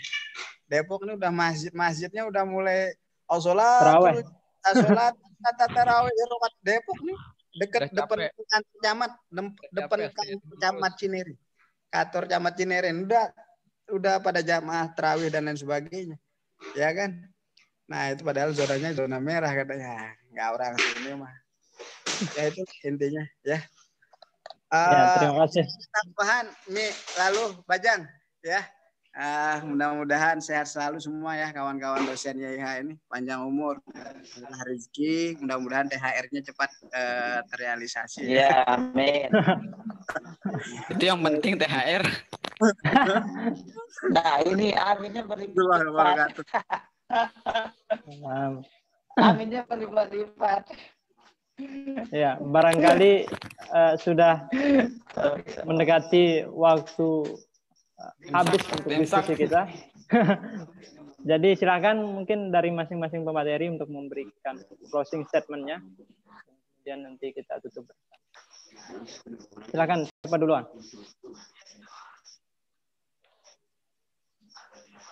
Oke, Kanda Zainul Mutakin duluan. Silakan. Ya, terima kasih Saudara Yasin. Tadi sudah dapat pencerahan saya dari Ustadz Hasan Asyari tadi tentang tabliki ya. Sebagai closing statement memang kita perlu belajar banyak lah kalau dalam aspek pembacaan di kognisi sosial. Karena bagaimanapun ini sering kita lakukan setiap hari. Sehingga berbedanya pemrosesan yang kita lakukan, filterisasi yang kita lakukan ketika melihat berita, ketika melihat visual-visual berita terutama di masa pandemi ini, itu juga akan berdampak terhadap psikologi kita, terutama afeksi kita dalam bersikap atau melakukan aktivitas-aktivitas. Sehingga kita masih punya peran lah untuk kemudian tadi yang disampaikan oleh Kanda Riyadi, kita perlu melakukan edukasi bagi yang waras lah untuk kemudian mengingatkan kembali masyarakat kita yang mungkinlah dalam tanda petik masih tidak begitu aware dengan persoalan ini. Terlepas dari keyakinan persoalan hanya Tuhan yang bisa membunuh mengambil nyawa seseorang, itu konteks yang lain lah. Tapi sedikit tidak kesadaran untuk membaca kognisi sosial masyarakat ini menjadi penting, karena berbedanya interpretasi maka sikap dan perilaku juga akan berbeda. Saya pikir itu. Ya. Selanjutnya silakan Kanda Said. Oke, baik. Sebagai closing statement karena diminta sama host sama moderator, saya ingin mengatakan ini barangkali refleksi pribadi ya, bahwa berpuasa di tengah pandemi ini sebetulnya mengajarkan kita untuk memahami agama sebagai sesuatu yang esensial, dan di sisi lain menahan diri kita dari ongkos-ongkos kebudayaan yang sangat artifisial. Jadi kalau dalam Islam ada ikhlas, jadi oke, mungkin pandemi ini mengajarkan kita bagaimana kita melakukan ibadah-ibadah yang intim dalam kesunyian, menghindari ibadah-ibadah yang festivalistik selama ini, yang sangat ramai, yang meriah, karena sikap-sikap komunalistik kita yang sangat kuat di tengah masyarakat. Itu jadi intinya pandemi ini mengajarkan kita arti sebuah ibadah dalam kesunyian. Kira-kira begitu. Terima kasih. Oke. Terima kasih atas paparannya. Tidak terasa sudah 2 jam berlalu kita berdiskusi. Saya pikir apa yang disampaikan oleh pemateri kedua narasumber kita tadi sangat lengkap dan cukup memberikan wawasan baru dan menambah pengetahuan kita untuk bagaimana memahami pandemi, bagaimana berpuasa di tengah pandemi ini. Nah, mungkin itu saja yang dapat saya sampaikan. Untuk kesimpulannya, silahkan teman-teman punya pengetahuan dan pendengaran, penglihatan sendiri, silahkan kemudian disimpulkan sendiri. Terima kasih sekali lagi kepada kedua narasumber kita dan seluruh peserta yang mengikuti Zoom meeting kita pada malam hari ini. Semoga tetap istiqomah untuk malam-malam selanjutnya, karena malam-malam selanjutnya juga ada Pak Riyadi yang akan ngisi dan beberapa cendekiawan muda kita di NTB. Terima kasih, itu saja dari moderator. Mohon maaf atas segala kekurangan. Dan marilah kita tutup dengan sama-sama melapaskan alhamdulillah.